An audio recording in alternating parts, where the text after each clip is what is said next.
How are you doing? This is David W. Williams, also known as Diamond Dave. Happy New Year to everybody. Glad that you made it. What we're going to talk about this year is the skill of being focused. So let me know what part of the country that you're coming out of. Let me know that you can actually hear me. And what we're going to do is get right into it. What I'm going to try to attempt to do with this particular video is help you get your year together by understanding what you need to be focused on and how you need to look at things and how you need to perceive things, right? So the goal is for you to be able to try to figure out, what do I need to be worried about this year to reach whatever goals I have, right? So that's pretty much the solution to this particular problem that we're talking about, a focus. So if you're not really here for that, you're pretty much going to be in the wrong place, because that's primarily what we're going to talk about, right? So we're going to talk about the skill of being focused, okay? So really quickly, this particular show is being sponsored by www.thehighestpaid.online. That is an options trading academy that we created to help people that don't like the fact that they don't make a lot of money. They don't like the fact that they're working their 9 to 5, they're killing themselves and not bringing enough in. And they don't like the fact that they got to take a lot of time away from what they do to make money. With this particular thing that we're talking about, you can do this remotely. But going back to what we're talking about in this video, for you to be successful in this particular endeavor, you have to have focus, right? And so that's something that you want to understand, is that for most people, they're not getting the results that they desire because they're not focused on what they need to do to get those results. They're getting results, but not what they say they want. And so they often need to really kind of roll back and look at their focus. What am I focused on? And one of the biggest things that a lot of people are really not developed is in how to focus on the things that are going to get them what they say they want. It's often not something that's taught K through 12. It's often not something that's not taught in college. Therefore, if a person doesn't develop this skill independently of these particular educational institutions, if it's not something that's taught in their home, they can be a fully functioning adult with bad focus. Okay, so they can be a fully functioning adult in our society, paying bills, paying a mortgage, paying a home loan, and their focus is terrible, right? And we're going to kind of talk about how this society financially rewards people for getting people off focus. Okay, so it's become a business model to where if I can successfully get you to not be focused, I can be rewarded by this society and you're off focus, right? So let's just go ahead and go through the points. You're already a pro at being focused. This is what I tell people all the time. You're already a pro at being focused. Look at what you're focused on. So look at your browser history, look at your YouTube history, look at your streaming history. If you want to know what you're focused on, just look at what you're paying attention to. That's your focus. It doesn't matter what you're saying. So you got to be adult enough to admit what I'm talking about has nothing to do with what I'm doing. But like I said, you can be a fully functioning adult in this society and you can just be full of it. And you can still pay a mortgage, still pay your bills, still go to work every day, but you're really not being honest with yourself. Okay. So the way to really understand what you're focused on is look at what you're paying attention to. That's your focus. Look at how long you pay attention to it. That's your focus. Something that it used to bother me, but it doesn't bother me anymore, is I would do an hour video and I would get a 25-minute watch time. So then my question was, why am I making an hour video? Because you have to realize that we're dealing with a large amount of the population where they don't have the focus to watch anything for an hour that's training based. They can watch a 2-hour Cat Williams episode, interview, and there's nothing wrong with that. But he's an entertainer. He's not trying to train anybody. Right? And so that's what I want you to really understand, is that you need to be honest with yourself and look at what you're watching and what you're paying attention to and how you rank that as being important. And that's your focus. Okay? So it's really easy to determine what you're focused on. So what you're focused on is creating the results in your life. What you're paying attention to, what you're giving your energy to, what you're eyeballing, what you're internalizing is what's getting the results in your life. And if you really want to change the results that you're getting, you need to watch what you're focused on. Erica did a really good video earlier this week about like spells. And a lot of believers don't really understand the space of spells because they think it's witchcraft. And they don't really understand that spells is kind of like a common term to really understand, like, what you're saying is really a lot of times, and what you're listening to can be creating your reality. Right? So when people talk about creating spells, It doesn't have to always do with witchcraft. And then most people don't really understand what witchcraft really is. They just think they do because of some stuff they've seen on television or in the movies. But she did a really good video on how what you're watching and what you're ingesting is programming how you see the world. Because there was a video I wanted to do, but I'm probably not going to do because it'd be hard to really do it the way I want to do it without me violating a lot of copyright laws, to talk about how you can realize that everything that you're taking in your life is going to be your downfall if you don't change your life. And often it becomes how you build your life. A lot of people that are living very negative lives, everything around them is negative. If you notice, there's nothing positive around these people. We think because they have things, they're living positive. But if you really look at how they're really living, everything around them is negative, right? So I want you to understand is that what you're focused on is creating results in your life. And once you learn to just admit that, you can start to change your life. If you still believe I can be focused on these things over here and get a totally different life, it doesn't work that way. Again, I'm going to tell you, somebody that makes $250,000 a year doesn't think the way somebody that makes $50,000 a year. They don't think the same way. Somebody that makes $1 million+ a year doesn't think the same way that somebody that makes $250,000 a year. Their thinking is different. Even though a lot of these people got built-in advantage, but somebody's actively working in this economy to make money, their thinking is totally different. The way I think now, I didn't think this way 5 years ago. I had to expose myself to different people. I had to focus on different things. And I had to be willing to admit I didn't know everything and take counsel from people that I knew were smarter than me in a particular area, right? And then apply what they told me, not just listen. Okay? I don't surround myself with a bunch of entertainers. I don't surround myself with a bunch of people that are just trying to just blow off steam. Like I've never been that type of person, right? So I rub certain people the wrong way because I've always been active. I've never been a spectator, right? But we live in America, which is getting ready to change. And I'm going to bring a brother in later this quarter to talk about that. Where America's going, you're not going to be able to make it as a spectator anymore, right? If you try to just be a spectator in this economy, you're going to be at the bottom of this economy and you're going to have very little. See, for a long time, you could be at the bottom of this economy. America for a very long time had the richest poor people in the world. That's going to change, right? So this country's about to get very serious for a lot of people, but they're still stuck in a 2010 mentality. And they're going to be the last people to find out that that's not going to work anymore. So I just want you to really understand that, right? So a few days ago, I was having a conversation with somebody who's married and a parent of 2 children. So this is a Black person I'm talking to. They're married, been married for, I don't know, early 2000s. So they've been married for over 20 years. And they're the parent of 2 children, right? And this person told me that they were looking to obtain 2 properties so each child can have an asset when they were no longer on the planet. So these children are in college, and this person was talking to me, and they were saying, I'm trying to figure out what I need to do to make sure that not only do the children inherit the house that they currently live in, right? So the parents currently have a house, they got a mortgage on a house. But what can I do to buy 2 more properties? Because what they didn't want to do is the children to fight over the one house. So they says if each one of the children has a property, then what they can do is they each got their own situation, and then they can just figure out what they want to do with the main house, right? This is what this person is focused on. Okay? So this person is focused on this goal. I want you to understand that. When I call this person never talks about celebrity news, right? This person never talks to me. This is a woman. This is not a man. That's why, I don't hold women to a low standard because I talk to a lot of women that's really on the ball.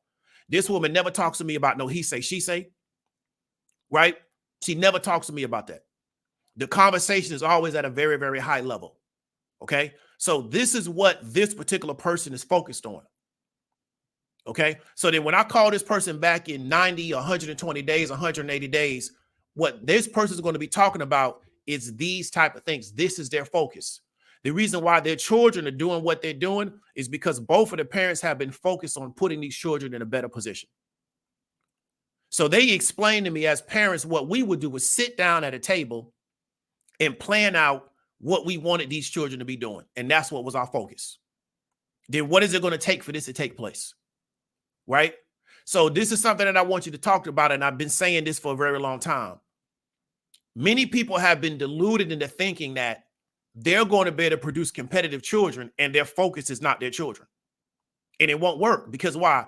You're competing against families and their focus is going to make their focus is making their children competitive. Right? But see, you didn't need to worry about that for 40, 50, 60 years because y'all can just go get a job. They can go to college, get a basic job, get a mortgage, right? Get a car because the credit markets in America are very robust and they can just live a decent life. And as long as they didn't really want to really perform at a very high level, they never run into an obstacle because the American system was set up for you to be able to get a house because essentially the government, we underwrote all the home loans through Fannie Mae and Freddie Mac. So it made it very easy for you to have a lifestyle. That's not going to take place anymore. They're getting ready to unroll that ball of yarn on everybody. But they're not telling you that, but that's really what they're getting ready to do. They're currently doing it. But they're throwing all this other stuff in your face. So how do you as a parent compete with these type of families when all this family has been focused on ever since these children have been born is putting this child in the way? This person doesn't watch YouTube. They're not on any social media, right? They're on no social media, right? They don't put their children on social media. They told me that a long time ago, don't put us on social media. All they're focused on is putting their children in a better position. Y'all know is a brother who I don't know. I'm sorry, it's a brother who I do know, but y'all probably don't know. I'm not going to say his name because I'm not trying to put all his business in the street. His son at maybe 18 years old is almost damn near out of college. His son probably by 25 will probably have a PhD, right? It's because this man and his wife have been focusing on developing this child in this particular area for years. So this child has an advantage over other children because their parents will focus on developing their child in this particular area. This young person probably will have a PhD at 25 years old. This is another black family though. See, so this is why when these people come on and talk about black people, I don't know what you're talking about because that's not my circle, right? And the first person I was talking about, they live in the DMV area. And if you go to the DMV area, one thing you'll notice is that you have black poverty in the DMV area. You also have black people that are very, very accomplished, and they're very much about pushing their family forward. That is one thing that you see in the DMV area. I know another young girl out of the DMV area. She's a D1 athlete. Her father's a successful business person. Her mother's one of the top oral surgeons in the DMV area. This stuff you talk about on YouTube, she doesn't even know it even exists. She would not even talk to most of y'all. Not because she doesn't like black people. She just doesn't like black people that talk about negative stuff all day because that's not her world, right? She went to a private school in Potomac. Like, you got to realize, like I keep trying to really get y'all to understand, is that a lot of you, the cesspool environment is all you know, and you try to project that on everybody else, and it doesn't work. And these people are focused on making sure that their faction, which is their family, is going to be successful, and you're not focused on that. And so it's going to be very difficult for your children to be successful against their children because they've been thinking about this stuff for the past 10, 15, 20 years. Okay. So I want you to really understand that this focus stuff is very, very important. And I learned this the hard way. When I was a younger person, I was very scattered. My parents would tell me, David, you got to focus. I was very scattered. I would start something, then start something else, then start something and start something else. So I never got good at anything because why? I wasn't really focused, right? People would tell my parents, yeah, David could be very, very, very good at 1, 2, 3, but he just got to lock in and focus. But I wouldn't focus. And I learned that what was holding me back was I wouldn't just lock in on something and just do that instead of me trying to do 8 or 9 different things. And I realized as I got older, the majority of the world has that same problem and they never figured out how to solve it. They're doing everything at the same time. And it's very difficult to be good at 30 different things. It's just difficult. It's not impossible, but it's difficult, right?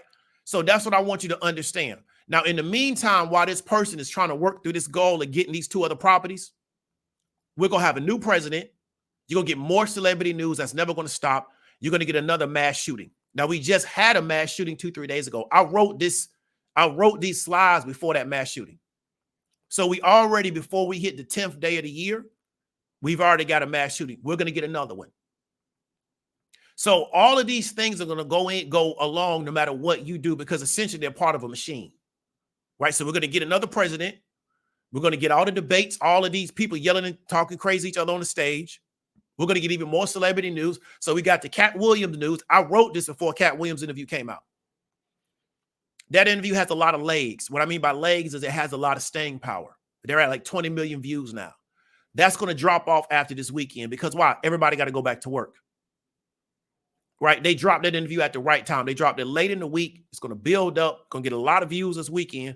As people got to go back to work on Monday, we're going to start to see the views drop off. Right? But your life is still going to be your life after Cat Williams. Everybody's saying, well, 2024 is going to be the year of exposure. You said that 5 years ago. 2024 is going to be the same year you've been having your whole life unless you do something different about your life. Right? Because Cat Williams told you off the gate, I'm getting ready to go on a 100-day tour. That's what he's getting ready to do. What are you getting ready to do? He getting ready to go on a 100-day tour and probably check $250,000+ per venue. What you getting ready to do? Right? Shannon getting ready to line up some more interviews. He got a big-time show on Shay Shay. He also getting ESPN money. He making more money in his 50s than he made when he was playing ball in his 20s and his 30s. His year's already planned out. What you getting ready to go do? What you focused on? Shannon's not focused on you. His job is to get you focused on him. He's not thinking nothing about you. Cat's job is to get you to come to his next show. They're focused on what they're doing. They got their year already planned out. Cat told you, I'm getting ready to do 100 dates.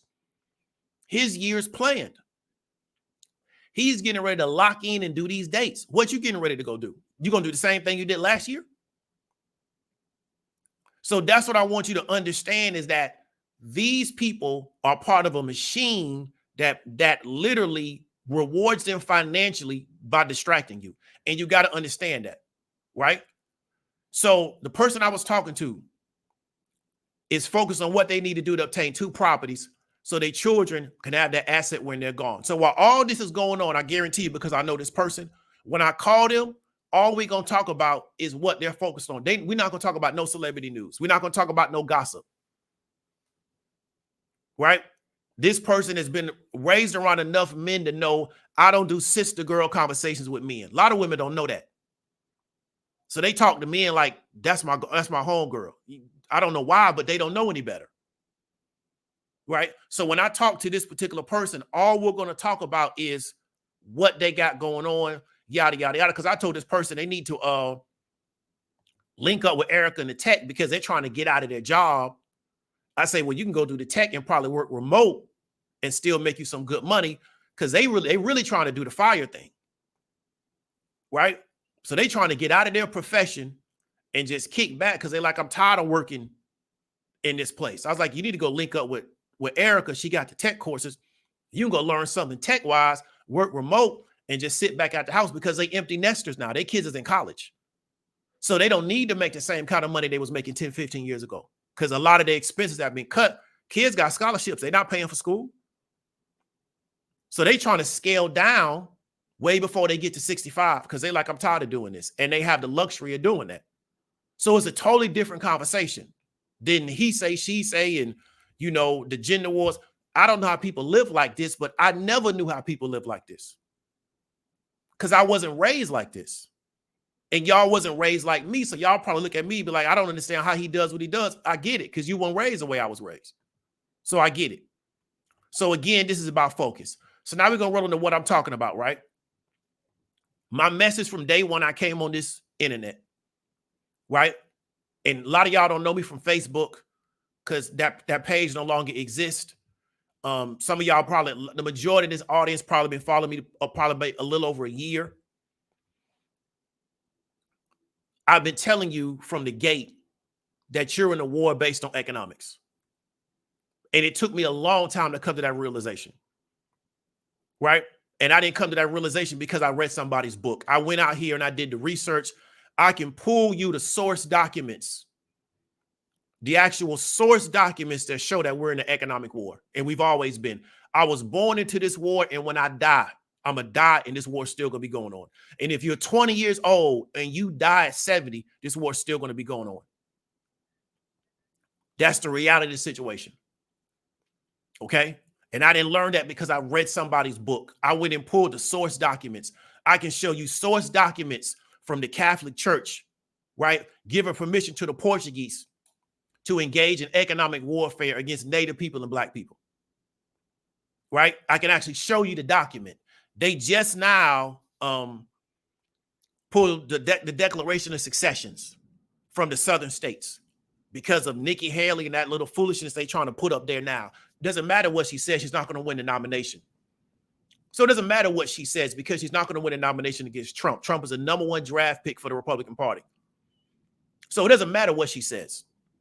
But what I want you to understand is that I put that Mississippi Declaration of Succession on this channel 2 years ago when I tried to get people to understand, why would you argue with people whether or not the Civil War was about slavery? Why don't you go pull the document? And why don't you let the document tell you what's going on? There is no argument because we pull documents. See, everybody that learned about trading from me, we pull documents. We read SEC reports. We read documents. We don't argue with people. So the document tells you the reason why they succeeded. And you can go pull every document from every state that succeeded from the Union, and they will explain to you why they succeeded. What is there to argue over?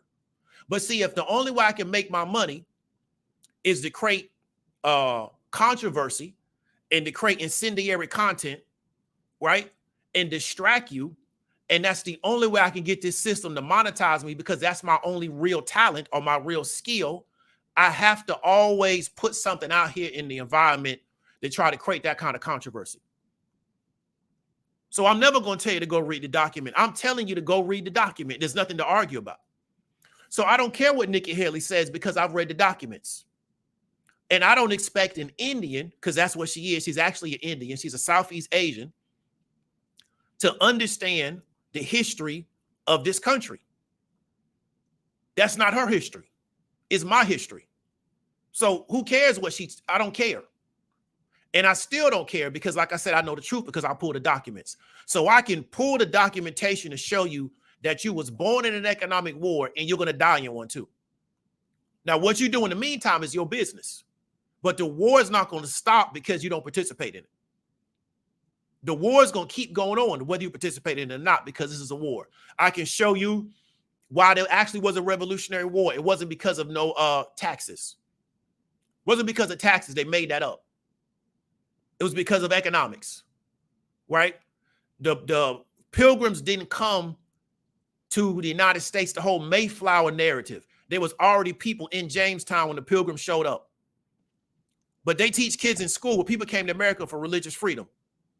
So why were there people in Jamestown when the Pilgrims showed up? Did they come for religious freedom or just the Pilgrims? But I noticed because I can pull the documents. You can go to Virginia right now. You can pull the Jamestown Charter. And you can find out that there was a corporation that got a charter from the British government to found Jamestown. A corporation. Not a church. So you're in an economic war, right? You're in an economic war. You can pull Columbus documents that he wrote when he was in the Bahamas. And it can show you that they were involved in they forced those people in Barbados into slavery. You can read in Columbus documents that he was having sex with teenagers in the Bahamas. It's all in documentation. There's nothing to argue about because it's been documented. Now, somebody can say the document is not valid or it's false, but nobody will say that. They'll try to distract you from not going to read the document. I don't need to read no book. I know how to go pull documents. So this is what I've been saying from the gate, and what I'm going to keep saying until I leave the internet is that you're involved in a war based on economics, and you haven't been prepared to fight. You haven't been trained to fight this war because why? If you're not in it, you can't win it.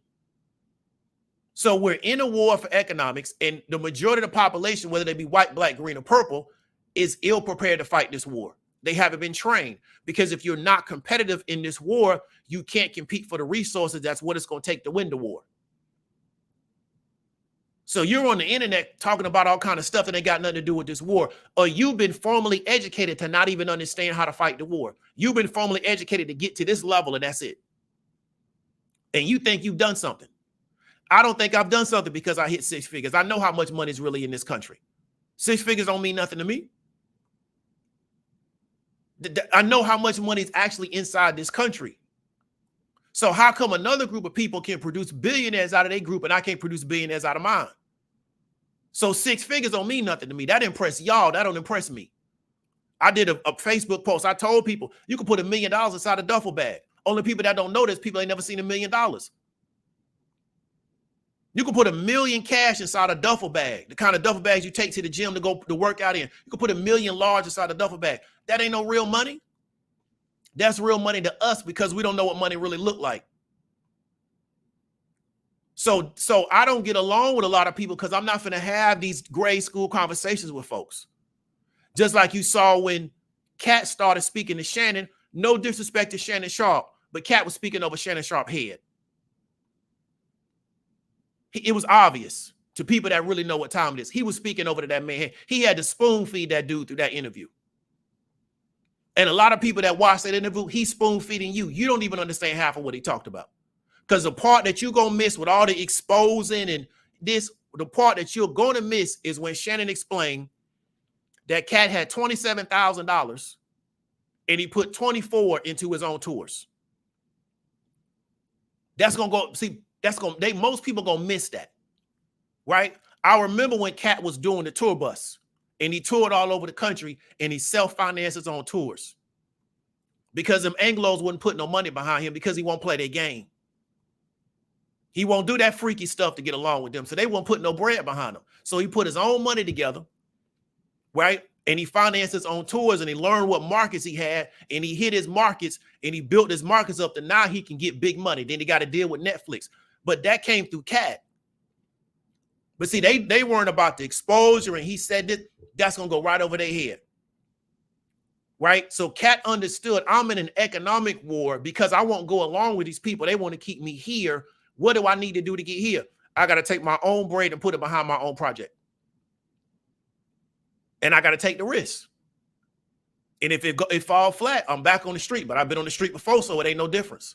But if I don't do this, I ain't never going to have nothing because these people never going to back me up because I won't play their game. You see, Kevin Hart never had to do nothing like that. He's able to get financing through those folks because why? Kevin Hart will play the game they want him to play. We're not disrespecting Kevin Hart. What I'm telling you is that a lot of people are going to miss that part of the interview because it's the salacious, incendiary, controversial stuff that they're going to latch on to because why? They don't know that they're in an economic war and they haven't been trained to understand how to operate in this environment. Because just because you know it don't mean you've been trained. You can know it and still not be trained. The majority of the population doesn't know, and the small amount that do know aren't trained to fight it. Right? So they just sitting around talking about it for 20 years, but you ain't never going to do nothing because you ain't been trained. Then you got a part of the population, they ain't going to do nothing anyway because they don't want no problems. So this has always been my message and it's going to stay my message. People asking me to talk about, I'm not talking about that. I'm talking about this because this is the reality of what we're living in. Right? You're in a country controlled by finance and that financial control bleeds into politics. So I was on By the Hood last night, right? And Jimmy said something and he 100% correct because I talked about somebody about the same thing earlier this week. He told a dude that got a lot of real estate. He said, bro, you need to get into politics. Because he says all it takes for them to change zoning laws and the value of real estate going to go down. So you just can't get paper. You got to not take that paper, move into politics. See, one thing I respect about By the Hood is they're training people to engage in economic warfare. They're just not as passionate and as direct about it as I am. I'm going to just tell you straight up, that's what we're doing. Their style is different, but they doing the same thing I'm doing. That's why I respect them. And they really taught it to me. I learned the game from them. They didn't learn the game from me. I watched what they did and I said, okay, I'm going to do something similar. I'm just going to put my own twist on it. So Jimmy said he told this dude, if you got all these real estate holdings, you need to get involved in politics because all they got to do is change zoning and the value of property is going to go down. Right? So we live in a world that's controlled by finance, and then they take their control and they take their money, they take their capital, and they bleed that into politics to make sure they get the policy they want so they can go make more money. That's the world we live in. That world's not going to change in your lifetime. And the idea that I can just hide and go get me a house in the suburbs and make $60,000 a year, right? And go get a non-black wife and talk about how I made it and I'm doing all this, or get a non-black husband and talk about how I'm doing all that. That world is over with. You got Southeast Asians as a preferred group they're bringing into this country. These people that they're bringing into this country, these Southeast Asians they're bringing into this country, are extremely educated. They're very skilled and they're very family oriented. They don't do the individual game, right? On the other end, they're bringing in a lot of Hispanic immigrants to do a lot of manual labor, and they're very family oriented. They're very organized. They move as a group, right?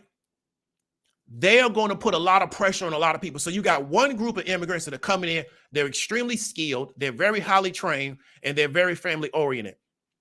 You got another group of people that are coming into this particular environment. They don't have the skills, but they move as a group and they're very family oriented. And your faction doesn't move as a group. You don't have the education. You don't have the family cohesion. You have no ability to be competitive with these people. Now, I don't play this black people of doom because I'm black. What I'm telling you is that it's going to be very difficult for your faction to compete with these people, and your faction is scattered. There is no cohesion amongst your people. You don't have communication lines amongst your people. You can't talk to each other. You don't have relationships. And you got Mexicans and you got Southeast Asians, and they live in 6 in one house, which means what? They can get along well enough to live like that, and they're not living broke. The lights is on, the heat is on, it's food coming in the house, the bills getting paid. And that's how they come up. So this is where this country's going. If Trump gets elected, he may stop it. But if he don't get elected, he ain't going to be able to stop it. And if he does get elected, he still can't stop it. So you can't put all your eggs in one basket that he going to get in and he going to stop it. The question is, what are you going to do? Because Trump don't need to stop nothing. His family already billionaires. So if he walks away from politics, he walking away a billionaire because he came in a billionaire. It's your family that's going to take the fall. So you can't put all your eggs in one basket. The question is, what are you going to do about it? But that's the reality of what's actually going on. And so this is what I want you to understand. This is economic warfare, and policy is being created based on this economic warfare, and they're not cutting your people into the policy. They're cutting your faction out. So now you can try to escape through marriage, and you can try to escape by moving to the other side of town. That's not going to work anymore, but you don't believe me because, one, you don't believe you're involved in economic warfare, and you've always been. You was born into this war, and when you die, the war's still going to be going on, right? This war has been going on 500-600 years before we was ever born. This ain't nothing new. It's just new to you because nobody ever talked to you about it. Let's go to the next point. So this has been my focus. Now I'm going to ask you something. If you don't believe that message, why are you here? So let me explain something to you about me. I never sit down on Saturday and say, what do I need to create that's going to entertain people? I've never done that in my life. I'm not an entertainer. I've told you that I'm not an entertainer. If I've told you that I'm not an entertainer, why do you keep asking me to entertain you? So either you're not hearing me or you don't respect me. Because I told you that I'm not an entertainer. So why do you ask me to do anything entertainment based? I've never sat down in my house and said, what do I need to create a video topic around that's going to incite people? Or what do I need to create a video topic around that's going to get people riled up? How can I get all the attention? I've never done that, right?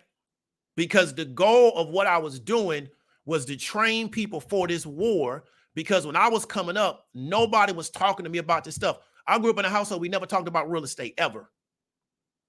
And I didn't grow up in poverty, and nobody ever talked to me ever about buying property. It just never was a conversation. So what I want you to understand is that if you don't believe in this message, why are you here? Because there's a million people on YouTube that are just trying to entertain you, and they're way better at it than me. I can't entertain people as well as Cat Williams. He has a talent that I don't have, and he's been entertaining for 30 years. So I can't compete with that. Right? And so that's what I want to ask you. If you have been listening to me for an extended period of time and you don't believe in this message, why are you here? That's what I tell people. When you jump on this channel, go through the playlist. Don't let one video bring you in. I playlist for a reason, so you can understand what the content is. You can understand how we curated these things. If you go through the playlist and you don't like what I'm saying, there's a million other people. There's people that'll tell you, I just do YouTube videos because I just want to talk crazy on YouTube. That's your type of person. That's not me. Right? I'm not sitting home thinking about how can I entertain you. I really believe in what I'm saying because I have documentation to prove it. Right? I'm not trying to figure out how I can ride this trend. So let me explain something to you. I've done research on a lot of these people on YouTube the same way Cat Williams did research on people in comedy. I know things about a lot of these people, especially in Black YouTube, that a lot of y'all don't know. Right? I know what these people was doing. Some of these people was on the Steve Harvey show trying to make it in entertainment. Some of these people was on different shows like Dr. Phil. Some of these people was members of arch conservative organizations. Then they turn around and they run in with a reparations group because they're desperate to do anything to get attention. I don't run an exposed channel because that ain't what I'm talking about. But I know a lot of these people are motivated by what's just going to get me the attention that I want to get because I'm just here to figure out how can I get attention. So let me just create a certain type of content that's going to get me the attention. And people buy into that because why? They're not focused. Right? They're not focused. They're jumping on YouTube. What's the next piece of content I can use to entertain me? So that's what I want you to understand. Okay? If you don't believe in my message, why are you here? Are you waiting for me to create some entertaining content? You're not going to get it because I'm not here to entertain you. So I really want to just really encourage you and inform you. Don't think I'm here to entertain you. I'm not. I'm not an entertainer. I'm no good at it. Right? Do I like to laugh and joke and have a good time? Yes. But about this particular topic, that's not what this is. And if you need stuff to be presented in that particular format for you to feel good, I'm not the guy for you. And I tell you that from the gate. I'm not for everybody. A lot of people hang around me long enough to realize they don't like me. Why? Because I'm not for everybody. Right? I'm just not. That's not my personality. That's not how I move. That's not how I function. So if you need that, I'm not the person for you. Right? And I just really want you to understand that. Another thing, if you've been tapped into this platform for over a year and I've not helped you get a tangible result, you need to leave me alone and move around. Okay? If you've been tapped in for over a year and I haven't given you a tangible result, you need to move around. You don't need to stay here because I'm focused on production. I'm not at a stage in my life to where all I can do is give counsel. I don't feel like I'm an elder. I don't, right? I'm interested in production. I can produce for people. Okay? So we need to go ahead and set tone top of the year and just set foundation. If you've been tapped in for over a year, I have not helped you get a tangible result. I told you before, I don't care about having good information. I don't care about that. I don't care about being a motivational speaker to you. You go listen to Umar. He can rant and rave and go listen to him. That's what he does. I don't do that. Go listen to Les Brown and go listen to these other dudes. If I have not helped you get a tangible result in the real world from what I'm talking about, you need to leave me alone and move around. Life is too short. I really want you to understand that because that's my goal, is to help you get a tangible result. Not to give good information. That means nothing to me. Go to college. They got really good information for you too. Why are you here? Right? You want a motivational speaker? Go listen to Les Brown tapes. He's a professional at that. That's not what I am. So I want you to understand that because one of the things that you get as a black man in this society is people are only comfortable with you in certain lanes. And once you get outside of their lane, because they don't have exposure to that, they're no longer comfortable. So what they try to do is put you back in a lane in which you're comfortable with. Because they don't have exposure to you being a black man and being able to operate in these different lanes. They're not exposed to that. And one thing this society does is it keeps trying to put black men in the role of an entertainer. No disrespect to our creatives that are really good entertainers. But as a black man, Why do I need to be an entertainer for you to feel comfortable? You need to ask yourself that. Why do I need to just come on here and sniggle and giggle for you to feel comfortable? How come you can't go into an environment with black men and 100% of the time we're going to focus on this topic? We're going to come to a solution. We're going to roll out the solution. We're going to implement, and you don't feel uncomfortable. You need to ask yourself why you have a problem with that. Because no other group tells their men that that's what they need to do. They just need to be entertainers all the time. They have variety amongst their group. They don't just keep trying to slot all their men into the entertainment basket, then turn around and complain about what they haven't done. Well, entertainers don't do certain stuff. They just entertain. That's their job. So when you try to push everybody into the role of an entertainer, don't turn around and complain that all you've gotten is entertainment, when anytime somebody doesn't want to entertain you, you no longer see value in them anymore. Because no other group treats their men like that. They don't tell all their men they got to be entertainers to be valuable to them. Everything got to be entertainment. Everything got to be salacious. Everything got to be, oh my God, I can't believe he said that. They don't tell their men that. You need to ask yourself why you feel that way. You really need to do some self-examination. Right? My next message is you need to do something. That's my focus. I have no interest in creating a crew of bench warmers. Right? If you just want to warm the bench, why are you here? Okay? You need to ask yourself that. We don't do bench warmers. We get active. So if you don't want to get active, you don't want to do something, you ain't got to do what I'm doing, but if you don't want to do something, why are you here? I watched the Alabama-Michigan game last week. So when you're watching the game, if you notice on the sideline for Alabama, it was a bunch of dudes on the sideline in khakis and Alabama jerseys. You know who those guys are? Those are the guys that are never going to play, but coach is being nice and letting them go to the bowl game. Right? They're never going to play for Alabama, but coach just being nice and letting them go to the bowl game. So they came out with their khakis and their jerseys on, but they're bench warmers. They're never going to play. And Alabama has enough funding and have enough money to take the whole team to the bowl game. They went to the Rose Bowl.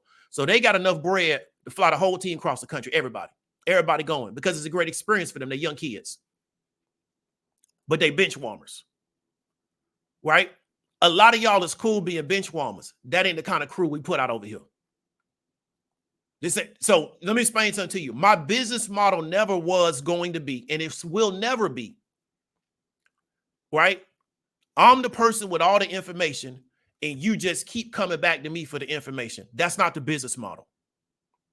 The business model is you get trained to where you can go out into the world and you now can impact your family and your community because of what you learn from me. That's the model.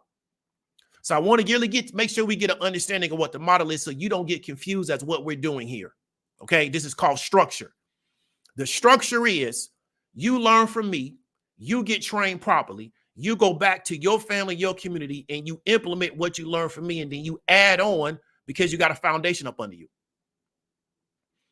The structure is not you come to me and I tell you everything you need to know. That's not the structure. That's not what we're doing over here, because that makes you a bench warmer, and I don't do a crew of bench warmers. Everybody around me got to be able to get busy. Everybody. So if you around me, you got to be able to get busy on some level, or you can't be around me. You understand that? That's the kind of crew we putting together. There is no bench warmers in this crew, because anything can happen to me. So if something happened to me and you got to keep coming to me to get what you need, then where you going to be at? So the goal is to get you up to speed as good as possible, so you now don't need me the way you did, and you now can go impact your local area. Because if we can duplicate and replicate that, that's how we can change everything. It's asymmetrical warfare. But you don't even understand you're in a war, so you don't understand what I just told you. But the goal is not, so you got people that came through my program, they got their own program. That's what they were supposed to do.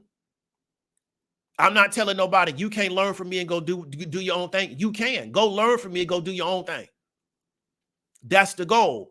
Because what the stage that we're currently at, we don't have enough people doing this type of stuff. We don't have enough people talking about this type of stuff. We don't have enough. The market is nowhere near saturated. So the motto has never been, I'm the subject matter expert and you just come to me and I tell you everything you need to know, but it's entertainment based. That's not what I'm doing over here. So I just want to make sure you're not confused as to what the structure actually is, because another thing that we suffer from is lack of structure.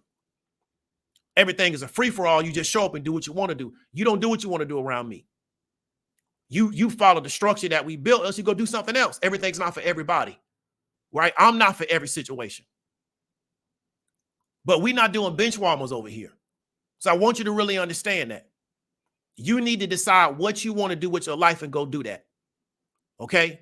But this is not an environment where you just warm the bench. You don't have to do what I'm doing, but you need to be involved in something. Because the goal is to train people that can operate in this war. If you just want to sit on the bench and watch everybody play, you're on the wrong team. We don't do that over here. We don't produce bench warmers. We produce people that want to actually get in the game and play. So I want you to really understand that, right? You don't have to buy anything from me. You don't have to buy nothing from me. Go buy something from Erica. Go buy something from By the Hood. You don't have to buy nothing from me. I don't have something for everybody. However, you just want to watch while you here. I've never been in a crew of spectators in my whole life. I've never been in a crew we just sat back and talked. I've never been in a crew like that. We just going to sit around and talk. Then we going to meet up next week and we just going to sit around and talk. What we going to do? I told somebody the other day, I'm looking for a church that's active in the community. Why? Because I'm not interested in meeting up every Sunday and just listening to no pastor. If I'm in a church, we got to be doing something in the community. I'm not interested in meeting up every Sunday and just listening to no pastor talk and going home. Because of the internet, I can do that on the internet. I don't need to go to church for that. You see what I'm saying? I've never been in a crew of spectators in my life. I've always been in an active crew. We was too active. So a lot of people look at me and be like, man, Dave don't really do, but you don't understand. I slowed my life down. I was moving 100 miles an hour. I slowed down because I was never in no crew of spectators. We get into it. We waking up every day and thinking about what we going to get into. Right? So that's what I want you to understand. You don't have to do anything I'm talking about. You don't have to buy nothing from me. But if you just want to watch while you're here, when the goal is to train people that can learn these skills and go back to their family, most important, then go back to their local area and start teaching this and implementing this in their local area into their children. Right? I've taught what I've taught to people. It's going to change their children's life. Not just going to change their life. I've had people I've taught, they say, David, I went and spoke to a financial advisor and they couldn't believe the questions I was telling them or asking them because they thought I was 100% ignorant around what was going on. Right? I taught another person something. They was able to implement that and they're going to put themselves in a position to be very, very financially successful 10, 15 years down the road. But they had to go do something. They couldn't just sit back and watch me. So I got 1,000 videos, damn near 1,000 videos on this YouTube.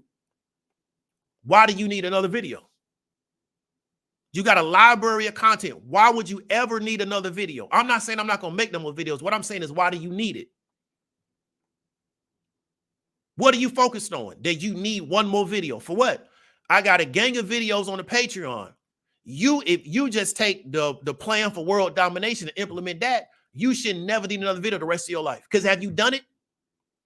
So let me explain something to you that a lot of people don't understand. If I give you some game and you implement it and then you come back with questions on the implementation, that's something different. But if I give you some game and then you don't go do nothing, and then you say, I need something else, what you're telling me is you don't respect what I told you the first time. So if I've given you the plan for world domination and you haven't used that to dominate your area, what do you need another video for? I should better just give you the plan for world domination and charge you $30 a month, and that should be the end of the conversation. So you don't come back until you've hit a certain level of advancement on that plan. And then from there, we move forward. Right? But if you look at other groups, they're implementing that plan. So it's the reason why you go to the Southeast and everybody that own a hotel got a last name Patel. Then you got Patels owning gas stations. Then you got this other Indian last name in the medical space. And you're going to look up and they're going to have all this locked up in 20 years. Erica told you about this Mexican family that's buying all of the 3rd Ward in Houston. Right? If you go to Houston, you go to Minority Contractors, what is American Minority Contractors, AMAC, in Houston, Texas, it's all Latinos. Ain't no black people in that. Right? So they implementing these type of plans. And I got Negroes coming to me telling them, I need one more video. For what? What you need another video for? You ain't did the work from the last 999 videos, but you need one more video. That's the problem, is lack of focus. And that's going to start catching up with you. Right? That's going to start catching up with you. So we've been able to get away and skate for a very long time in this country because of the way in which they built it. They're pulling that support out from under people. But you're going to get more entertainment. You're going to get more internet access. You're going to get more porn. You're going to get more drugs. You're going to get more of that because the entertainers are going to have to scale up what they're doing to get your attention because you've been so desensitized. So you're going to get way, way more of that stuff, which is going to continue to distract you from what's really going on. It is not all black people are going to be doomed. No, you're going to be doomed. Not all black people. I'm not going to be doomed. And the people I'm rocking with not going to be doomed. You're going to be doomed because you're not doing anything. You can't put this on all black people. You got to start with yourself first. Right? So that's what I want you to really understand. This ain't no spectator crew. We don't sit around and look and then comment on it. We get active. So if you don't want to get active, you with the wrong people. Because everybody that's benefited from what I told them is a person that got active. You got to get active to actually benefit from what I'm talking about. There is no benefit if you just listen. There's no benefit.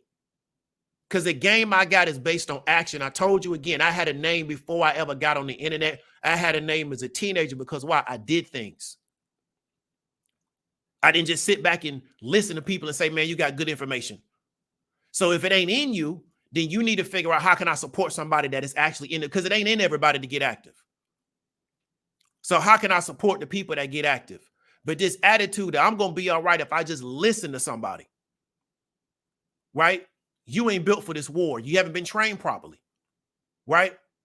Because there's more to being a successful operator in this space to just listening to people. Do you need to listen? Yes, but you also need to act.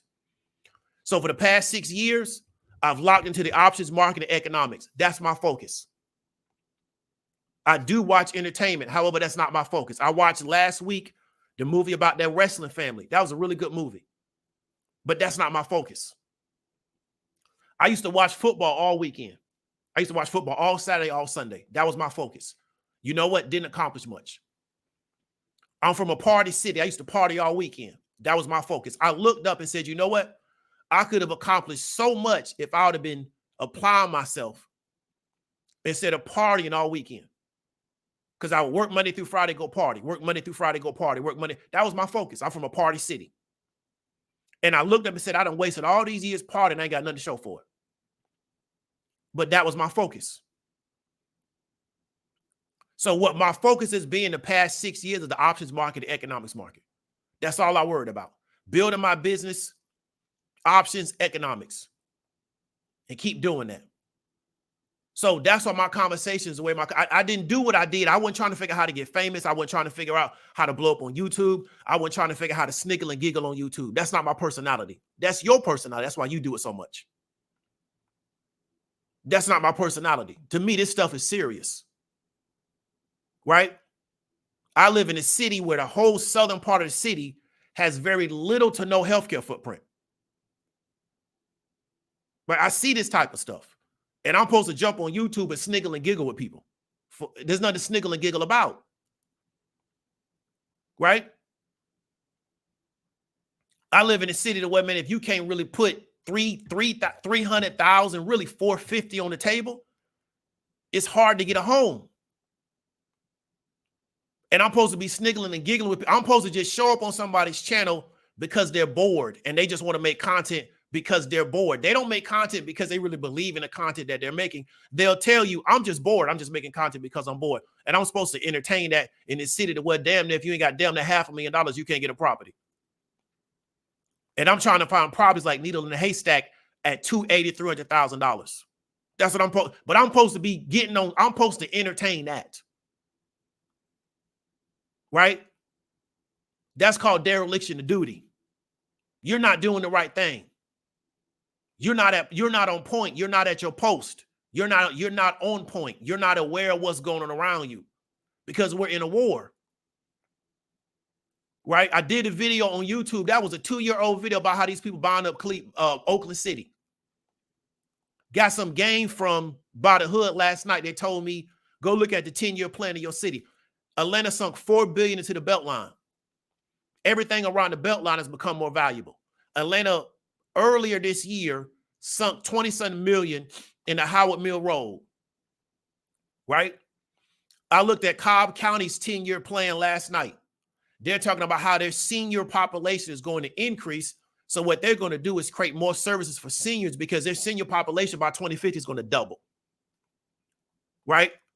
So this is what I want you to understand is that these people have already planned out what they're getting ready to do. What I'm supposed to do is get on YouTube with somebody that's telling me, yeah, man, I'm just on YouTube just having fun. That's what I'm supposed to do. We just supposed to have fun because their attitude is I've reached where I want to go. See, to me, I'm going to tell you something. A house and a car and a 401k, that ain't enough for me. I need more than that. I'm a factor, not an actor. So it took me a long time to figure out how to get it. I didn't have the right information. I didn't have the right people around me. Right? But just so you know, so you can understand what type of person you're dealing with. A house, a car, and a chick, and a 401k, and I just kick back and get fat, that ain't enough for me. I need more than that. Right? I'm a factor. I'm not an actor. I'm somebody that you need to be worried about. That's just my personality. You need to be worried about me. So I'm not somebody that's just they can give me that little package like Cat Williams talked about. You get that little package with that light-skinned wife and you just play that game. That don't match my personality. So I want you to understand what kind of person you're dealing with. So I'll never be satisfied with that because that's real easy for you to go do that.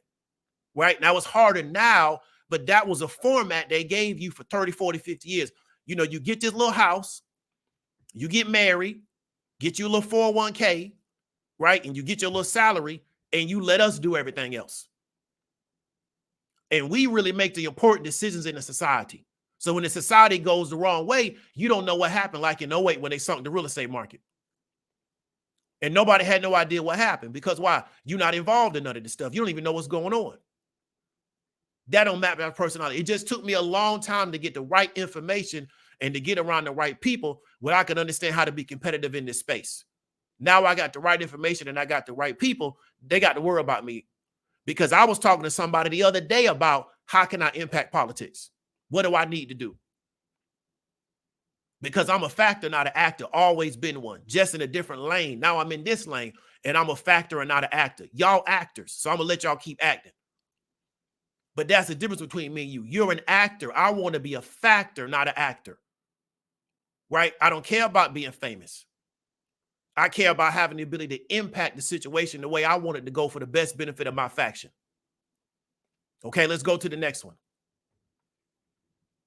Focusing on entertainment, not going to win the war. Focusing on things that not win the war will not win the war. Again, Cat Williams blew up the internet. Big up to him. He's an entertainer. He got his situation together. He's telling you he getting ready to do 100 dates. Right? He's figured out how to engage in his own form of economic warfare for him and his faction. Big up to that man. He raised a bunch of children and got them right. That's his situation. I don't eat off what Cat Williams do. I'm not trying to either. Right? I'm not going to make 30 Cat Williams videos. No disrespect to nobody that's doing that. I'm just not going to do that. No disrespect to anybody that's doing that. I'm just not going to do that. Right? I've been knowing what Cat Williams was on. I know Cat Williams for 2-3 decades. Talented brother. He a genius at what he do. That just ain't what I do. So focusing on entertainment will not win the war. Focusing on more entertainers will not win the war. Focusing on what's going to win the war will not win the war. I'm here to tell you, I can show you through documentation that you are in an economic war. It's not about no book. It's about the documents. I can show you the documents. These people never had a goal of ever actually partnering with Native Americans. Their goal from the gate was to take everything they could from Native Americans. It's in their own documents. You just got to be willing to go read the document. It ain't about no book. Everything about this world, nobody not going to put into no concise information for you. Some of it you got to go search for it. It's out there. It's sitting right there in front of you. They just know you ain't going to go look, and their job is to distract you from the document and tell you that it's about 1, 2, 3. It's not about that. It's in their own documentation. The European is a documenter. That's their culture. Everything they've ever done, they've told you about it in print. They just know you ain't going to read it. And then they just figured out how to distract you from everything else. And they compensate their distractors a lot. That's part of managing this society. We create a group of distractors and we give them a large amount of compensation. That's why I meet Kevin doing 15, 20 million a year off YouTube. Right? No disrespect to him. He's a hard worker. But he's a distraction for what you need to do because he's winning his economic war. He's making 15, 20 million a year off YouTube. You ain't making 60,000 a year watching him. Right? But they're compensating him to distract you. And there's no training there. So again, you in a system that financially rewards people for successfully distracting you from the fact that you're at war. And this is black, white, green, and purple. This ain't no black thing. This country been running over white people for a long time and tells white people the story is CRT. The story is DEI. That's the story. And they run it over white folks. But I'm not here to save white people. They figure it out on their own. They're doing this to everybody. They're not just doing this to one group of people. Right? Because this thing has gotten so big, it don't need white people no more. This is a machine that you're dealing with. So this system don't need white people the way it used to need them. And white people, they think it's DUI and they think it's critical race theory. No, this system don't need you anymore. This machine no longer needs you. But they're not going to tell those people that we no longer need you anymore. They're going to tell you it's DEI and they're going to tell you that it's critical race theory. No, the system doesn't need you anymore the way it needed you 20, 30 years ago. You're not needed. And so that's what people don't understand. You're in a system that financially rewards people some successfully distracting you from the fact that you're at war. But many of you can't psychologically deal with the fact that you're at war. So you try to make it into something else. It got to be about black men. It got to be about black women. It got to be about this other stuff because I can't psychologically deal with the fact that I'm in a war. Right? It's like the person that can't deal with the fact that there's a death in the family. So they just deny it. Because they mentally can't accept it. Right?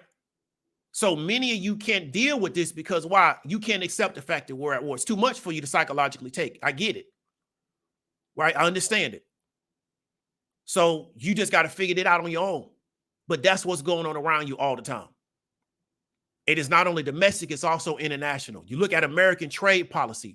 You look at the sanctions they put at other countries. This is all economic warfare. It's not anything else. The Biden administration sent whatever one of their people is down to Mexico, asked the Mexicans, what can y'all do to stop letting these people coming north of the border? You know what the Mexicans told you? We need more foreign aid, and we want to change the United States relationship with Cuba and Venezuela. The United States has been in an economic war against Cuba since the 60s, since the revolution. United States, the Obama and the Trump administration have been involved in economic sanctions against Venezuela. Mexicans say, we'll try to figure out how to stop these people from coming north of the border if you change your economic policy against these people. This is economic warfare. It's nothing else. It's not about their communist. No, it's not. It's economic warfare. Did the reason why the United States and their policy against Hawaii is because Hawaiians was communist? That's why the U.S. came to Hawaii with their Navy and told the Queen she got to sign this contract because we say so, because they was communists, and that's why they did that? Is the reason why the British went to China and told the Chinese, you got to open up your ports to us, else we're going to attack you, is because the Chinese weren't communists then? This got nothing to do with this type of stuff. This is economic warfare. They tell you that stuff so you don't really see what they're doing, but it's in their documents. Go read the documents. Go read the economic sanctions against Venezuela. Right? They don't talk about communism that much. So you got to understand is that these people get paid to distract you from the fact that you're at war. You're in a competition with a group of people that engage in economic warfare at a very high level. That's what they do. This is what they do. This is all they've ever done. They did it to the natives. They did it to the black people. They're not doing it to white folks. Right? But they just never going to come out and say that's what they do. And they're going to put all this other stuff in the game and then pay people to successfully distract you from the fact that that's what's going on. That's all that's going on. Right? Everything about history of this country, if you actually read the documents, the hell with the books, go pull documents. Right? Support the narrative that you're in an economic war. My narrative can be supported with government documents that speak to policy. I've talked about this on Dana's show. We talked about the New Deal, how the New Deal cut black people out of that money. Right? You can go read federal housing from FHA, where they told people you can't give loans to black people. Right? I come from a family where my grandmother was an Army nurse.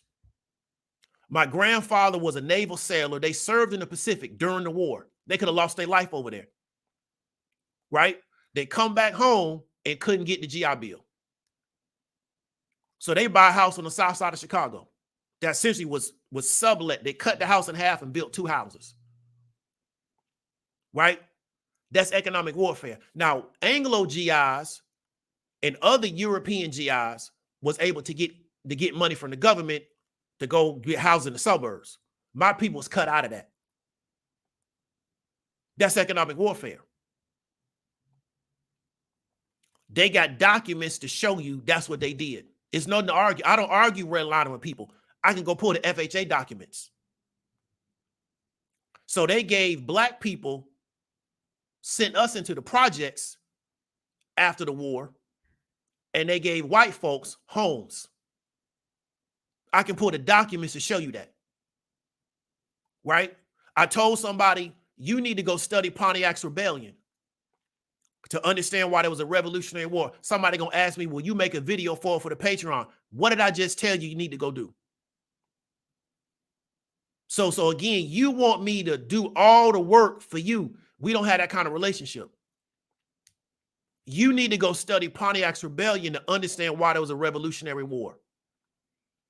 There wasn't no Revolutionary War because of no damn Boston Tea Party. That's false. Right? So you got to understand is that this is in documentation. So there was a treaty between the British and these particular natives in a certain part of the country that started the Revolutionary War. Go read the treaty. Go read the document, because that document and the limitations of that document made the colonists so bad, they decided that we're going to go rebel against the British because it didn't allow them to pursue their economic pursuits. Didn't allow them to do that. Had nothing to do with no damn Boston Tea Party. This is the mythology they created around America. It's in documentation why this war started. So that's what I want you to understand. Everything I'm telling you can be supported through government documents, can be supported through documents from the British, whatever you want to call it, the British Crown or whatever, and the natives inside the United States. We can go pull the Jamestown documents, right? So we don't have to argue nothing. Now, if you look at the document and say, well, David, it don't say what I think you're saying it says, that's one thing. But we're not going to argue stuff and we ain't putting no documentation. We're not going to do that. That's for those other people channels that just want to entertain you. And you could go over there and just get entertained forever. I'm cool with that too. The families that win in this environment focus on how to defeat other families in this economic war. So again, the woman that I'm speaking to that is going to buy 2 houses for both of her children. So not only do they have that house, they also going to get they inherit the house that the parents own. How are you going to compete with them? And your child don't have nothing. Oh, you got 5 children in one house. Because you having children all over the place. Right? So you do got a crib, but you got 5 kids. Or you don't have any family cohesion. So your people all over the place, they're not organized. This group of people, they're organized. They're all under one roof. They're sitting back under one roof, and they planning, plotting, and strategizing how they're going to beat your family. And your people is all over the place. You can't compete with these folks. And I'm going to do a video probably next week on uncompetitive people. You can't compete with these people. You saw Miss Williams for Christmas. All her people came together, get on one accord for Christmas. Ain't no telling what they're talking about in that situation. I'm not saying they're talking about nothing negative. What I'm saying is that she's showing you an example of a family of people where we all coming together to get on the same page for Christmas. We all meet up at the same place and we get on the same page. A lot of people don't have that. How are you going to compete with people that do that? Right?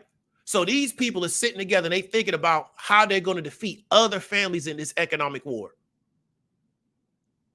And you bought into, I'm going to do everything by myself because I'm just that great. How do you compete with 5 other people and you one person? It doesn't work that way. So you haven't been trained to engage in this war. So you can't win it because you haven't been trained properly. And the people that have been trained properly, they're going to beat you. It is not about all black people. All black people are not going to lose. I keep telling you, I talk to black people all day. They're built to be competitive in this environment. It's just these people that's like social media has kind of become like the wasteland for like dysfunctional black folks. And so they think that everybody's like them. No, a lot of black people is not like you. That's all you've been exposed to. And you're not going to be competitive in this particular world. You got to totally change the way you think about this world. And you got to reprogram yourself. Right?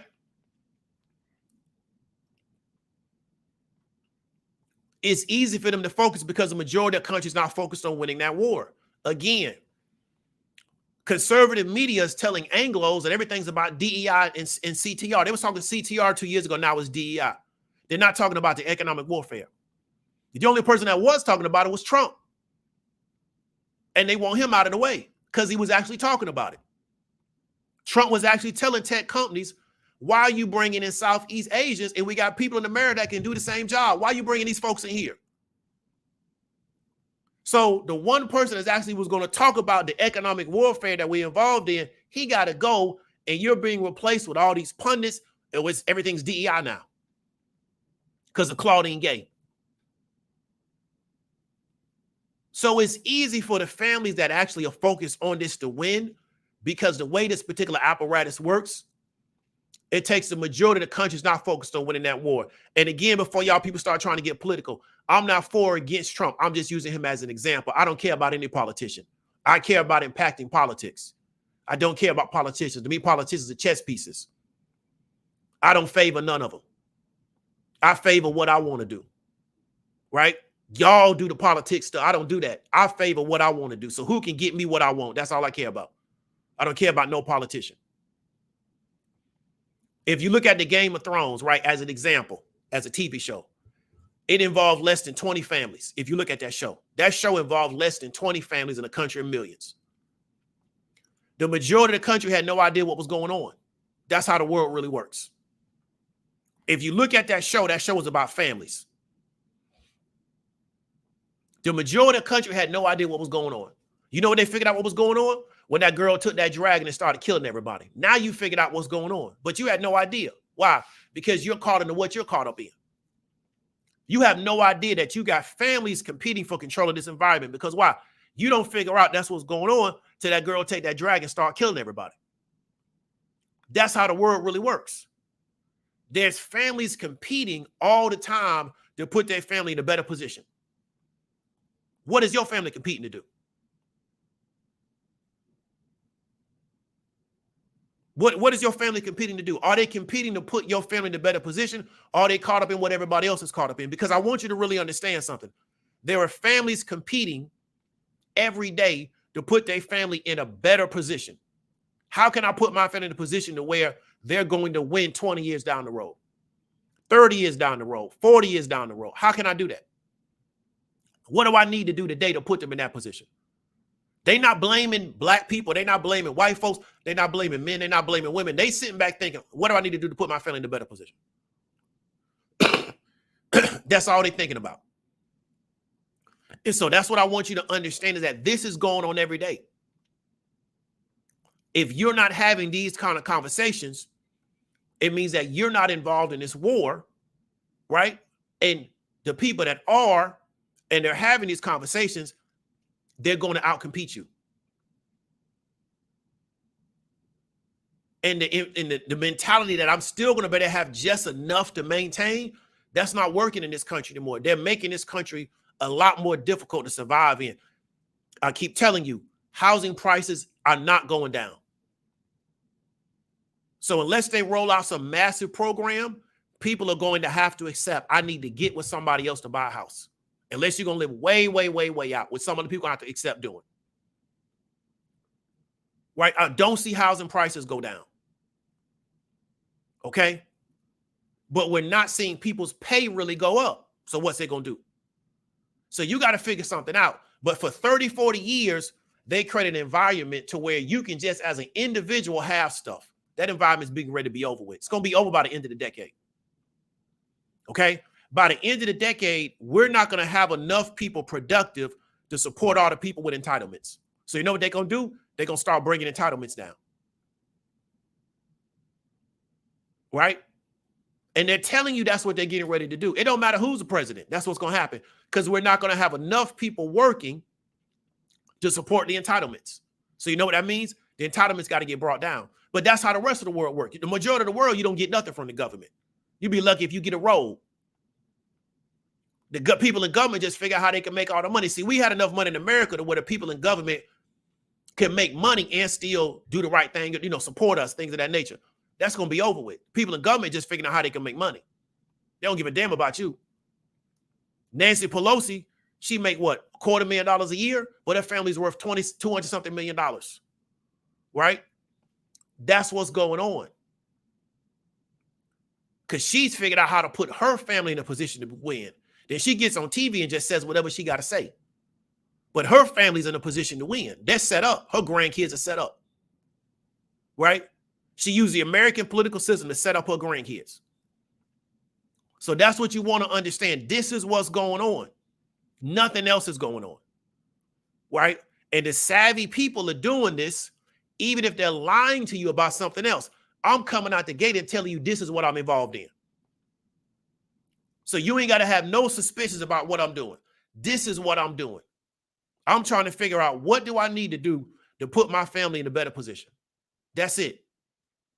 I'm not coming on here telling you I'm a black conservative and I want to get black people off the Democratic plantation, but really what I'm doing is trying to figure out how to put my family in a better position. Oh, I'm anti-racism and I want to solve racism, but really what I'm trying to do is put my family in a better position. That's not what I'm telling you.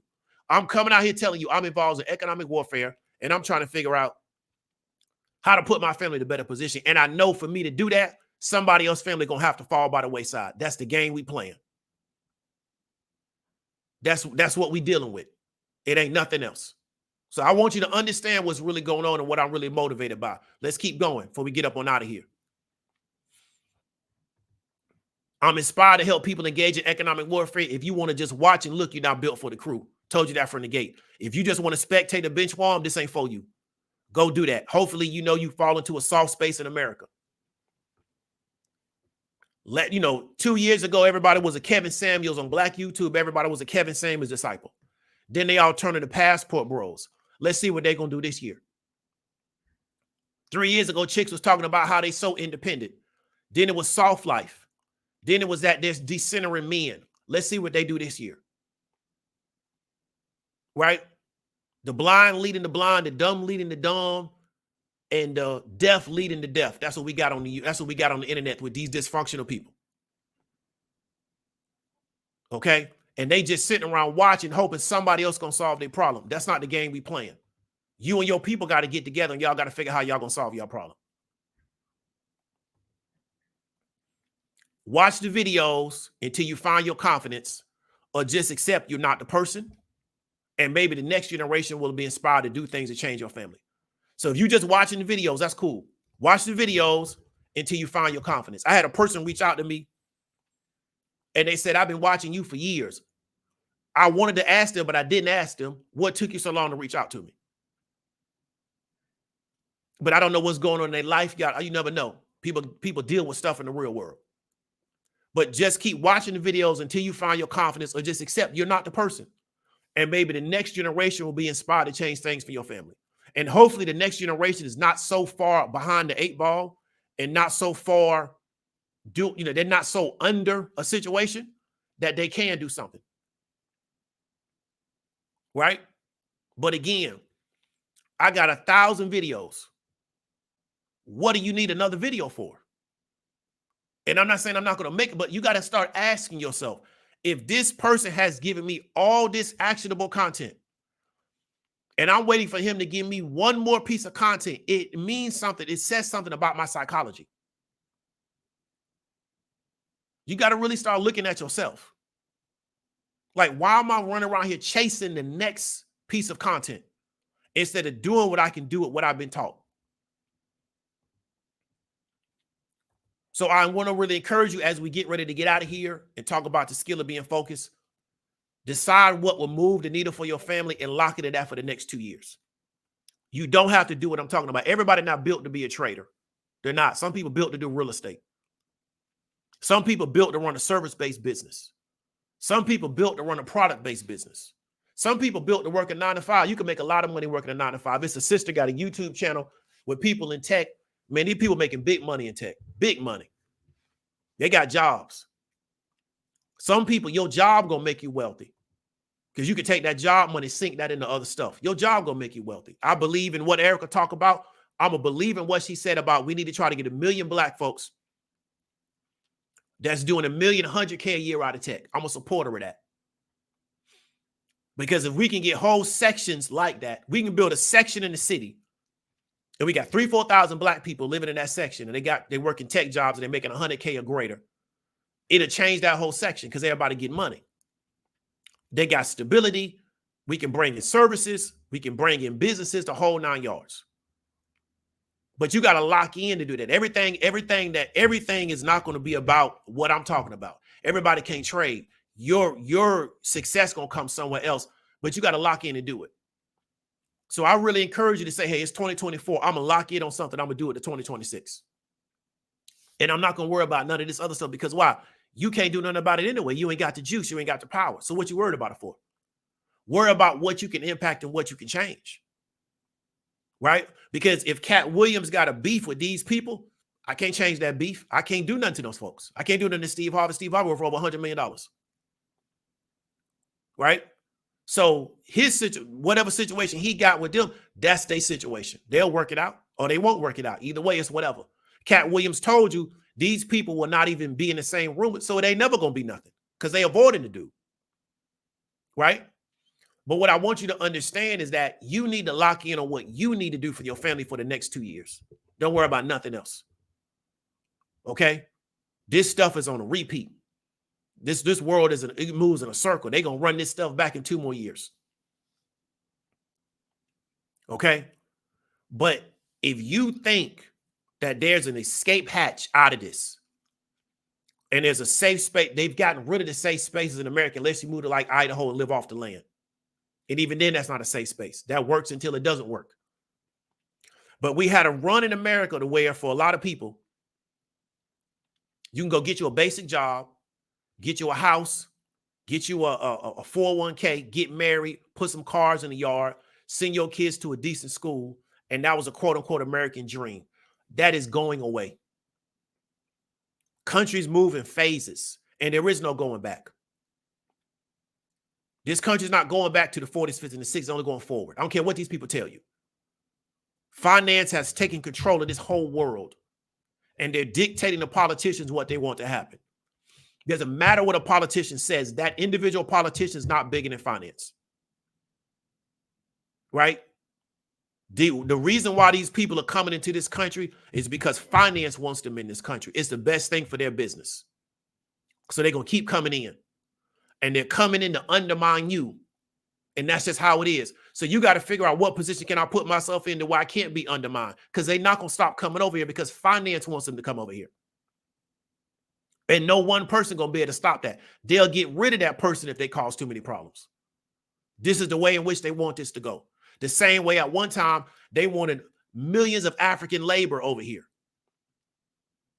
right? That's what they wanted. Then they wanted Irish labor. Then they wanted Italian labor. Then they wanted Chinese labor. That was all what finance wanted. Can't no one person stop that. Because the people that's claiming they down with the person, they not doing nothing to help the person out, so they can't do it by themselves anyway. Because they bench warmers and they spectators. Right? So that's what I want you to understand. Focus on what's going to move the needle for your family and lock in that for the next 2 years. Don't worry about nothing else. This stuff will be here when you get back. Trust me when I tell you that it will. Right? This stuff will get here. Before I was born, you had the NFL and the NBA. Right? I used to watch sports all weekend. Right? I cut down on watching a lot of sports so I can do what I need to do, business-wise and make money and things of that nature. Right? Sports ain't went nowhere. Sports bigger now than it was 5 years ago. All the Kaepernick stuff, NFL bigger now than it was 5 years. They still cutting big TV deals. Nothing has changed.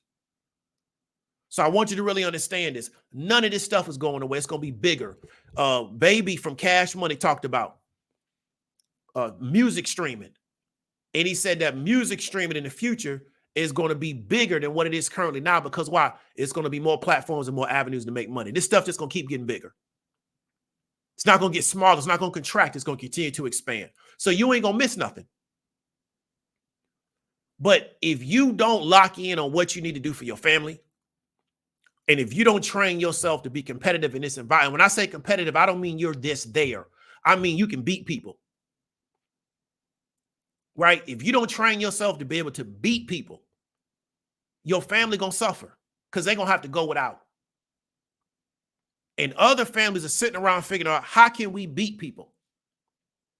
How can we take opportunities from the Asians did what that did with the affirmative action in colleges because they know we want to take educational resources away from this group and we want educational resources to come to our group. Because educational resources is an economic warfare. That's what that was. Right? It's deeper than just race. These educational resources are economic warfare. So if we can get our group to get more educational resources, we believe that's going to be a benefit to our group. So this is what you're involved in. It's not about just being there. It's about figuring out what can I do to make my faction be able to beat this other faction. That's the game we're playing. That's the game we've always been playing. And that's the game we always going to be playing. The game not going to change. And it won't change because you're scared. Or it ain't in you. You need to figure out how to produce people it's in them to do that. Or else just accept the fact that you're just going to always lose. Right? That's the reality of the situation that we're playing. So I'm going to put up the chat. If anybody got any comments or questions, they could come in and we're going to get up on out of here. Let me put this thing up real quick.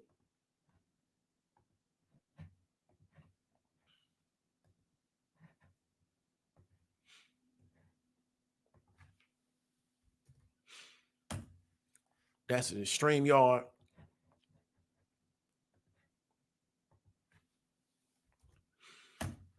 If anybody got any comments or questions, they could come in.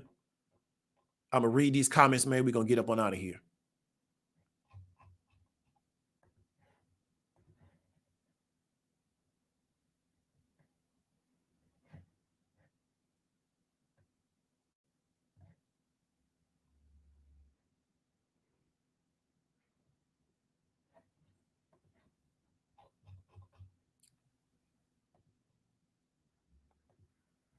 Cedric Webman, I appreciate the $5 super chat. Leo Johnson, I appreciate the $1.99 super chat. Peace to Dave in the chat. Miss Phoenix 91, peace and blessings from Toledo, Ohio. Happy New Year. Hope everything's going good for you and your family. Ray Gun, man, I appreciate the $10 super chat. Blessings to the chat. Excited to see what Dave is bringing this new year. A lot of skills-based conversation, talking about skills a lot. Candy Skin, $25. Appreciate the $25 super chat. So we're telling our staff about these things in the changing world. Many of them are young, but they listen to the economic pressures. So real out here. Great show, David. Much love from DeSoto. Miss Candy Skin, I was thinking about buying property in DeSoto. I probably should have stayed in Texas longer. I might have did that. Right. In fact, I probably should have moved to DeSoto off the top as opposed to moving to Houston, because I was really thinking about buying property in DeSoto, Texas. because that seemed more my lane. But I don't know. Everything happened for a reason. But I'm glad you in DeSoto. Hope everything working out for you. Appreciate the $25 super chat. Miss Donna Del Sol, what's up with it? Appreciate the $9.99 super chat. Erica Classic Clown Smartphone Money, appreciate the $20 super chat. Housing, farm, land, residential, living assistance, stocks, politics. Folks are winning daily. Folks are planning 20 to 40 years. Definitely. I read the Cobb County talking about what's going to be going on in Cobb County in 2050. And we in 2024. And in Cobb County, they got their 2050 plan already laid out. You need cash for to move money around, learn from Mr. Diamond. You also need to learn from Erica. Erica doing events. I'm going to the Atlanta event. I'm going to be there. Right? She coming to Atlanta. It only makes sense. I'm going to be at the Atlanta event. Okay? So she doing events all this spring, setting things up, training you, getting you together. You need to holler at her. She got digital real estate. You need to holler at her because she's been doing this longer than me. And I learned a lot from her about the real estate game, which I didn't know because, like I said, I wasn't exposed to it. Right? So it took me a long time to figure out what people I need to tap into to give me the right information. She one of those people, she been doing tech forever. Right before it got big on YouTube, she been doing tech. You need to tap in because when she go do her family thing, that's going to be it. Then y'all going to be out here, wandering around in the wilderness. But let me get to these callers real quick. So Mr. Tevin Health, man, what's going on? Hey, Diamond Dave. Can you hear me? Sorry, I'm in Portugal right now. So I'm actually from Canada. Pardon me? What part of Portugal?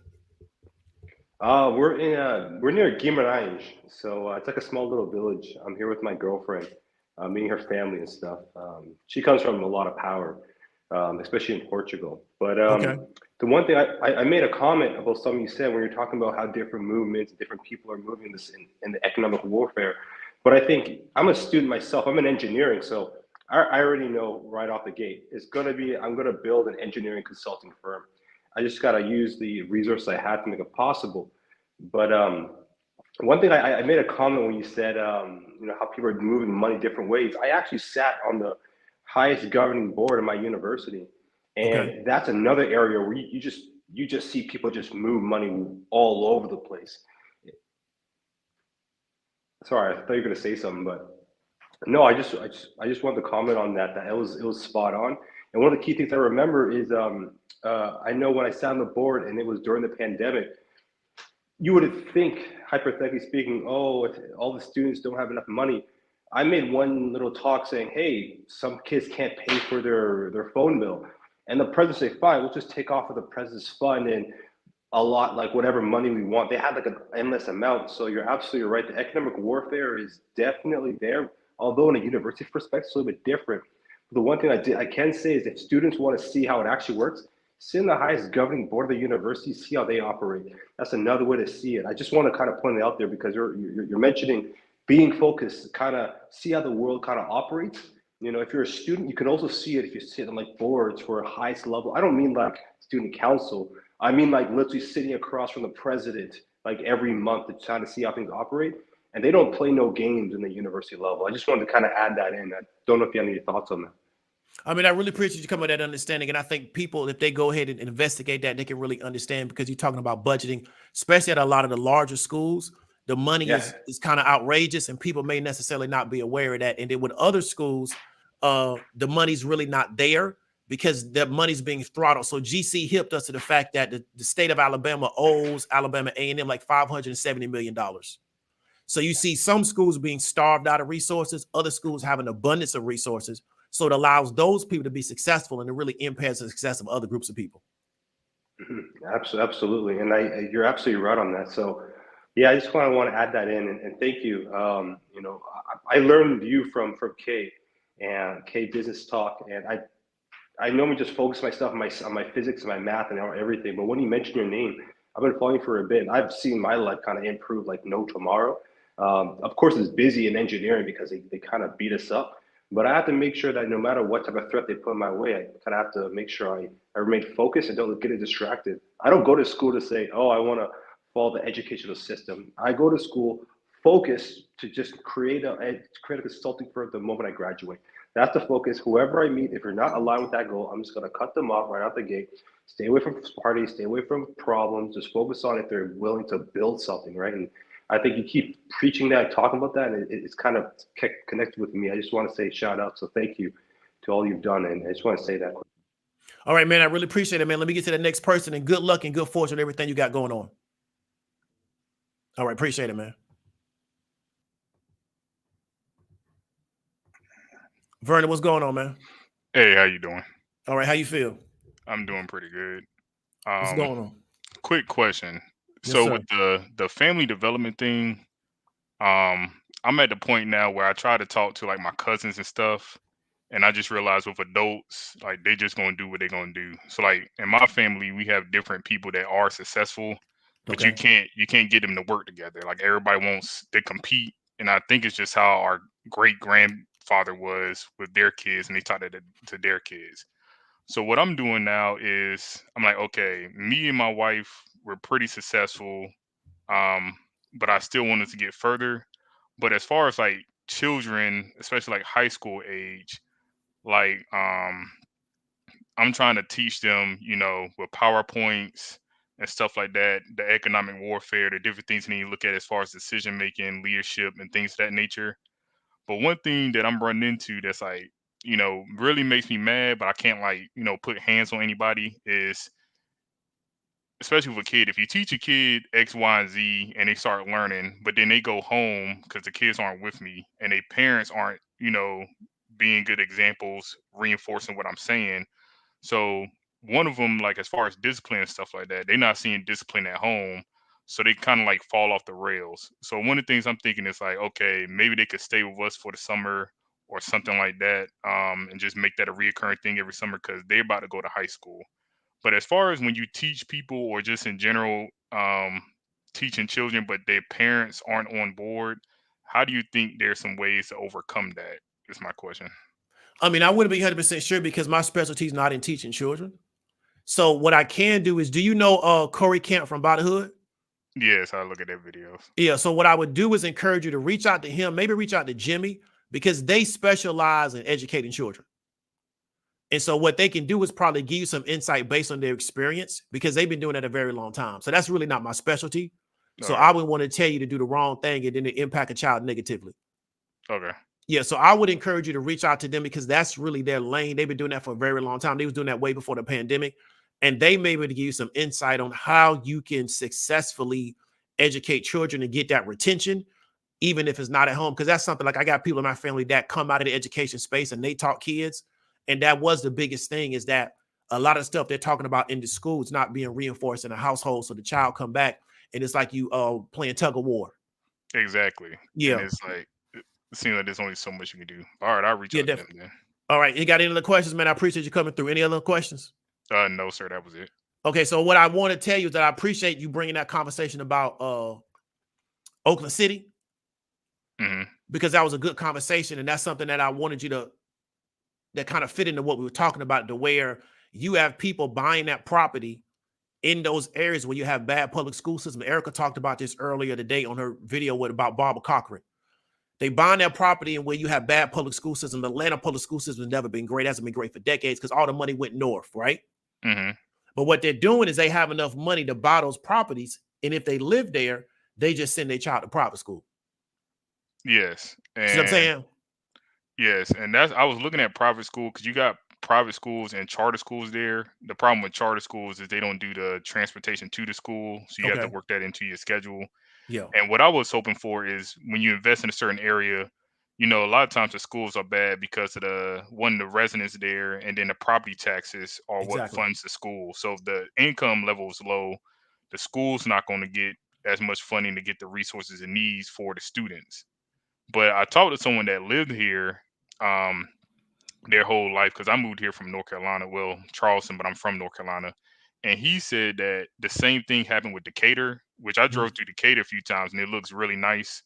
And he said this, it used to be real run down and stuff. But he said even though more people moved there with higher incomes, the schools still remain bad. So I've still been trying to see how that will work um, in the different private schools and stuff. But that's one thing to think about with gentrifying the areas. What's the long term plan for the school system?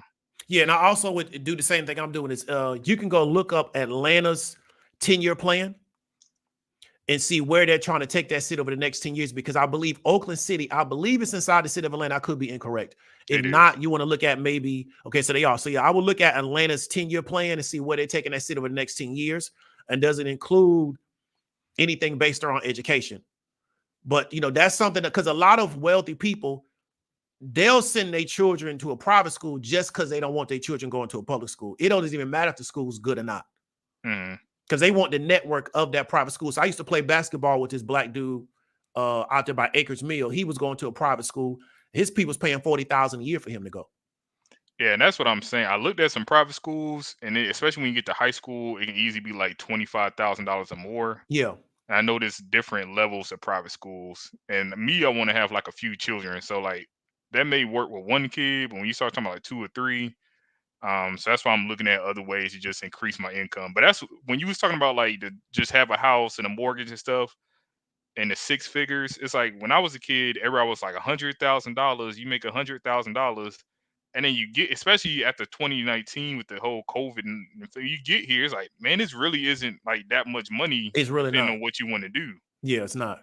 So you got to start looking at ways to make money just outside of work. And like you were saying with that economic foundation, now I'm focused on how can we take the money from work, put in other things to get an investment to there to supplement some of the things we're trying to do, like private schools. I would love for all my kids to go to private school and stuff. But if you're looking at 3 kids, you're looking at $10,000 to $20,000 a year. That quickly turns to what, $30,000, $60,000 a year. That's like another salary. So yeah, you're right. Yeah, I mean, like I said, I knew a girl. There's this private school in Potomac, Maryland, and that school probably costs $40,000 a year. And I asked somebody I know, I said, how do people in that area send their children? And she was like, they just find the money. So they just find it. So, you know, pay is a little bit different down here than it is up there. But a lot of these places, man, these people as a family are bringing in so much money. They slot the money. They do, you know, budgeting plans, things of that nature to make sure those kids get those opportunities. They give them an advantage over everybody else. And that's why the family thing or the group thing is big, because like how my parents came from, like, especially my dad, they was like in Mississippi hunting squirrels and stuff, poor, and my mom was pretty poor. So they built themselves up. My dad in the military and stuff. My mom was pretty much advising where they should put the money and stuff. But it's like, if you're the only family that does well out of like a group of families, they want to depend on you for like everything financially and stuff like that. And I'm really trying to get to, okay, if I can't get the adults to look at how we can build financially, let's look at the kids, because it needs to get to a point where it's not just like one family is doing good financially. You need, like, you know, a few couples, like a few different people, and then you can start doing investment projects like real estate, like vacation homes and stuff like that, because you got more people to pull from, and it minimizes the risk of, if, you know, me and my wife just put all our money in one thing and it doesn't work out, we could minimize it by having to put less because we have more people contributing. So that's really what my focus is for like the next, I guess, 30 years, is try to build that foundation up. Yeah, definitely. All right, man. So I really appreciate you coming through, man. Like I say, just encourage you to stay consistent, keep doing it, and let us know if you got any questions about anything. Okay. Thanks. All right, Have a nice all right, man. day. Be easy. All right, peace. Bye. Mr. Watts, what's going on? Hey, good evening. As always, good video. Appreciate it. I just wanted to make a couple quick comments. Yes, So, when I looked at the title of the video, I didn't even expect it to go all the way there. Of course, you always talking about economic power and so on and so forth. And what it reminded me of is the fact that they don't teach people like this type of stuff, you know, out here in the civilian sector. But when I worked for the government, one principle or one acronym that you have to learn when you're on staff level above the tactical level is this acronym called DIME, which stands for diplomatic, informational, military, and economic. And just like you said, like one form of power feeds the other. How you were saying how they go from getting all that money and they bleed over into politics, and how you said By the Hood was advised them to do that. Well, you know, they teach that every organization or nationally trying to do something on a big level, depending on where you are and the rules of that area, there's a different balance of all of those that you need. And it's funny because they don't even teach everybody in the government that stuff. They only teach a certain amount of people. So it's it's very, it says a lot about you that, you know, you were able to get together and put all of that together when they don't even actively try to teach everybody that type of stuff. So No, but that, yeah, it took a lot of work, but yeah, I finally was able to figure it out. yeah, that, and you know, me being in college right now and just working, um, actually being in the military, going through that, and then coming out, now I'm starting to really see where you need to get together with other people to be able to actively move something or do something positive in your environment. And the lack of communication, I believe too many people communicate and establish relationships with the wrong people, like professional relationships, so on and so forth, friend relationships. Because what I've learned is that when you were discussing focusing on your, you know, economic mobility as far as your family goes, when you actually talk to the professors, they don't teach it, but they do it. Yeah. Because they'll do things like, I'll have an information systems professor. She'll just be teaching a regular class dealing with Microsoft products, database, so on and so forth. When you actually talk to the person, that's when you learn that, oh, they sold this, they make this book and they sell that to the school and they have to give it to the students for certain classes. Yeah. And they have, because of their connections, because they communicate with other professors and so on and so forth, they were able to put their kids in certain positions to where their kids got $1 million companies Yeah. and $1 million offers from companies like Facebook that they're able to walk away from because of how they were set up, all because of what they established. But yeah, that's all I really wanted to say. Great video. I appreciate it, man. I appreciate the super chat. Let me ask you a question since you're coming out of the military.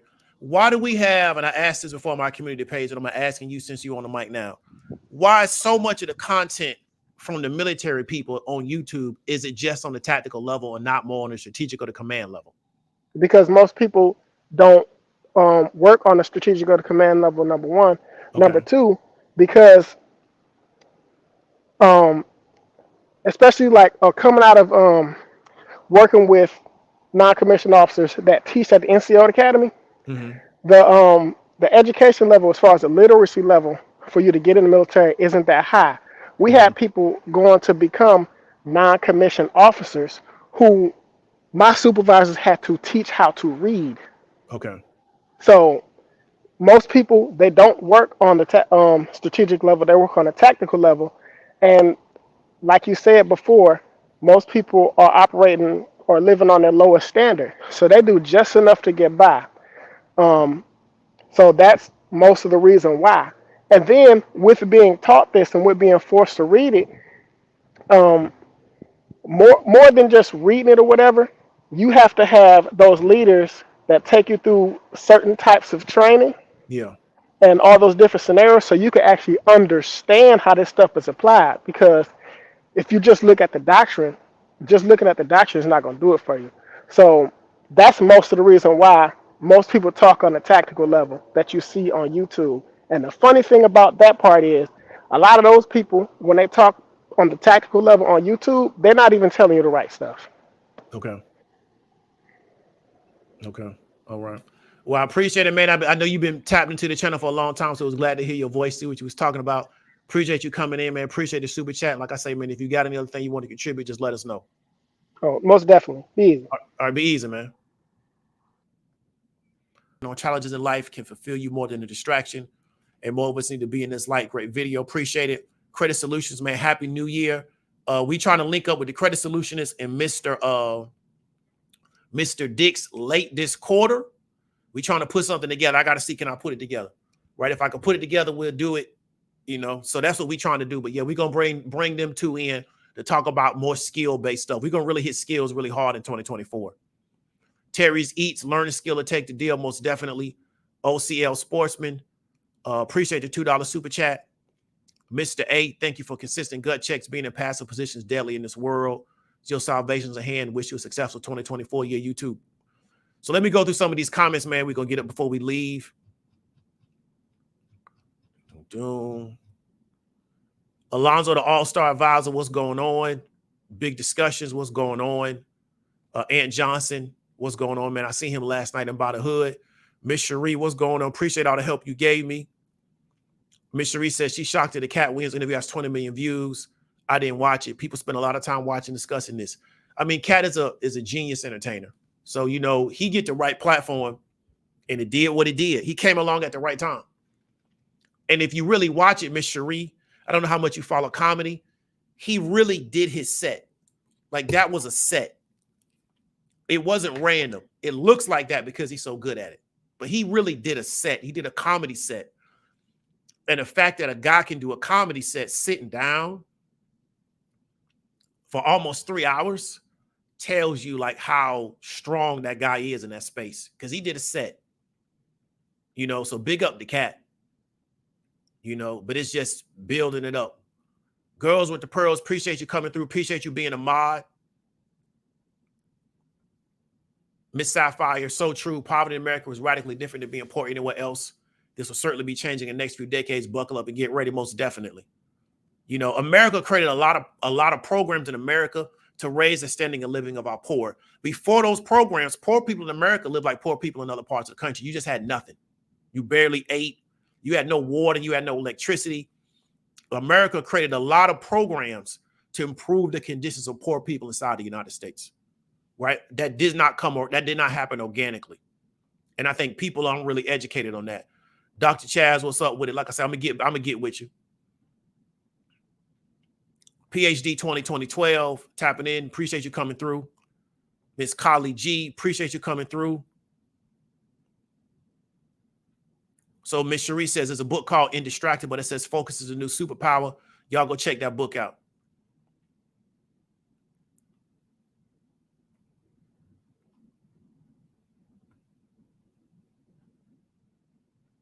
So SQL with Ant Johnson, tell him to come mess with your boy. SQL is hot as fish grease. Every business has data. SQL is a lifeblood of data. So y'all go holler at that SQL platform.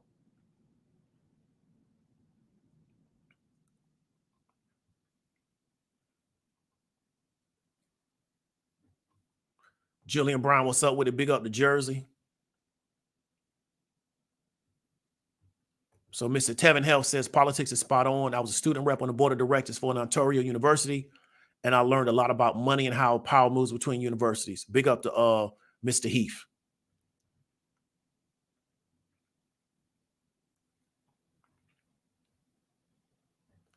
Black Panther AJ says Howard Miller Northside Drive look nice. Yeah, they sinking a lot of money in there, especially 10. I told people, man, it's billions of dollars on real estate on 10th Street.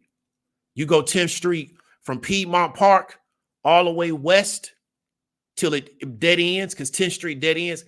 It's billions of dollars of real estate on 10th Street. Billions.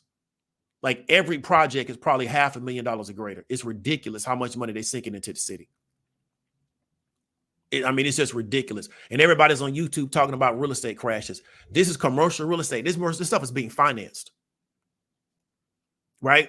When I was living and going to school in Tampa during the quote unquote depression, every time I would go back to Orlando, it would be something new built. So Orlando never suffered. It had a residential real estate depression, but the commercial real estate never hit a depression. They just kept building in Orlando because why? People keep coming to Orlando, even though the market was down a little bit because of the depression. Orlando's still a big tourist hub. So money kept coming in, so they kept building. And even though, quote unquote, we were in a high cost of capital environment, they're getting projects financed to build apartments, to build other buildings, to build, commercial, stuff looks like warehouses and like industrial stuff. Marietta's, I think it's Northwest, on the west side in the industrial part, they're putting dense residential real estate apartment complexes, dense townhomes all up and down that road. Those projects are being financed. Ain't nobody paying for that stuff out of pocket. Who got that kind of money cash sitting in their bank? And if you do, why don't you let your money work for you? But I'm not a financial advisor.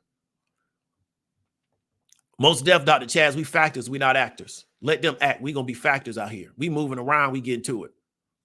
Right? We getting our name up. right? I can show you how to do that and never go to jail. And you'll be known out here. You ain't got to worry about going to prison. We getting our name up out here. We ain't acting. We being a factor. So John James for the 76ers are building a new arena in Chinatown. Already the Baltimore Ravens Stadium are making improvements. Definitely.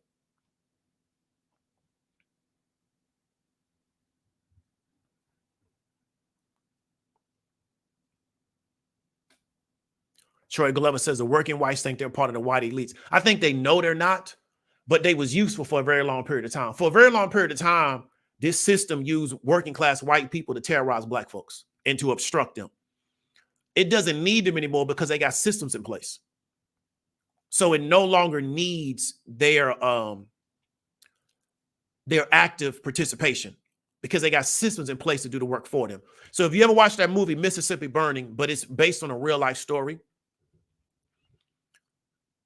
people don't really understand that you had an upper crust of the South called like the White Citizens Council, and they use working class white people to terrorize the black people, right? And what we're seeing, especially like in Georgia, is when white people act out like that, they're being punished very harshly. You got that white chick that just got life in prison for shooting that black dude. 30, 40 years ago, she wouldn't have went to prison for that. They would have came up with some kind of excuse, right?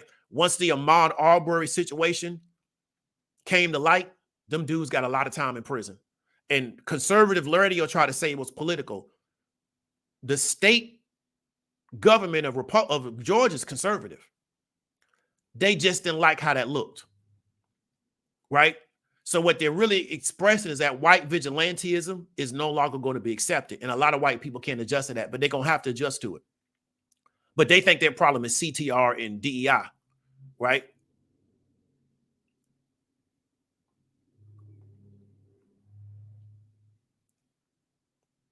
Yeah, Levittown, definitely. So PhD program says primary source of vital for the understanding of history and current times. Definitely.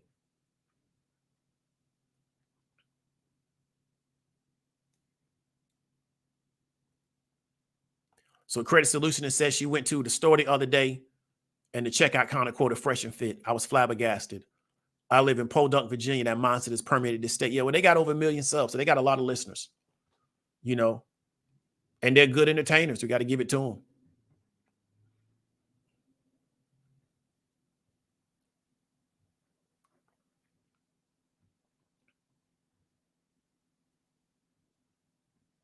So Ms. Cherie says the average house nationwide requires 115 income to purchase. I 100% correct. And I was talking to somebody, and I don't know if I told you or somebody else. Like if you go to, like, I look at a lot of houses in the Florida market, Orlando, most importantly, Tampa. What they're asking for to me is the value's not in the house, right? That's just the word. The value is not the rate. The mortgage rate is what they're asking for the property. Because I know these areas. Based on the house, and also we talked about earlier today, the school system that you're going to be in, it's really not worth that, but that's what you got to pay. And I think you talked about money going to flood into the market once the rate goes down. Those houses, those prices are going to stay flat or they're going to keep going up. But if you look at Orlando, I know that market. I mean, you just got to buy it. You got to just hold your nose and buy it. I mean, this is what it is.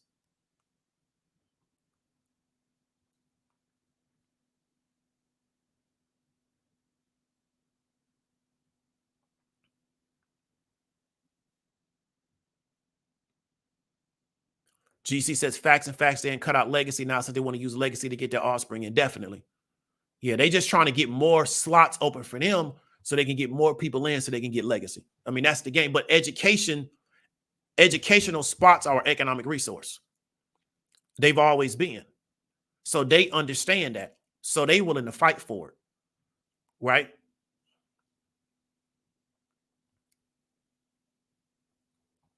Yeah, we talked about this, GC, how Alabama owes Alabama A&M $527 million. It's been underfunded. They do all HBCUs like that because the money from the HBCU comes from the state.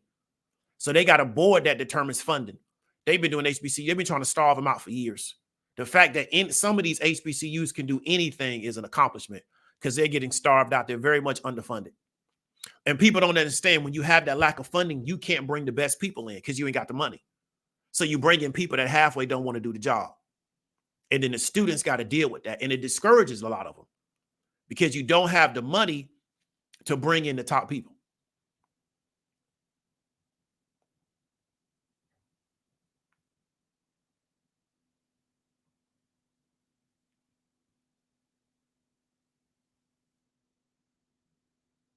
So Dr. Cass says many of the younger children are looking for more mentorship, and parents with young children, it's almost like 3 generations have been skipped, but this 4th generation, oh, this is real. I feel you. So Ms. K says, yeah, we didn't think about that. Homeschooling is an option. 3 families get together, you can hire a teacher. That's a great option. I think Mecca homeschools.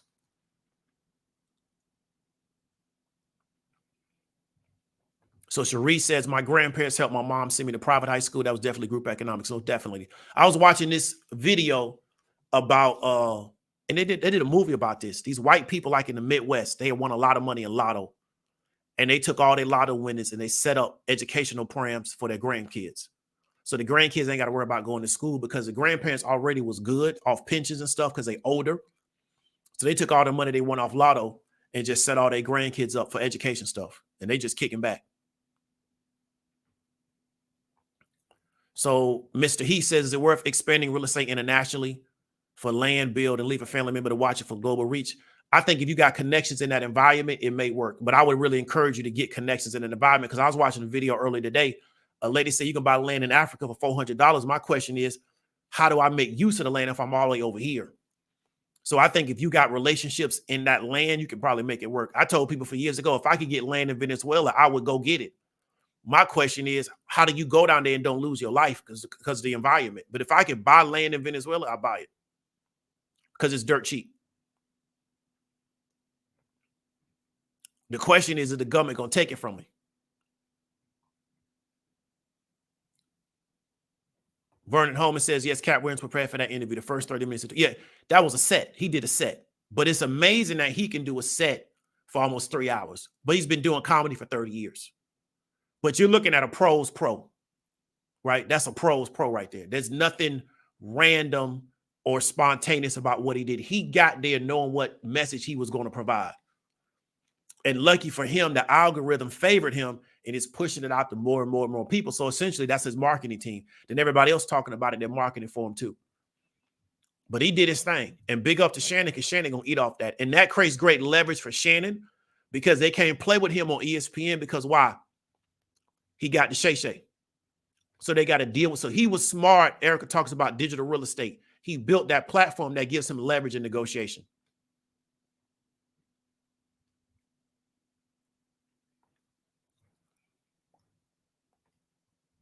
Troy Glover says World War II changed the standing of living. I feel you. So Ray Gunn says City Decatur schools and unincorporated schools of Decatur and DeKalb County are totally different. City Decatur schools are very good for who the brother called in. Okay, good information. We needed to know that. That's good information.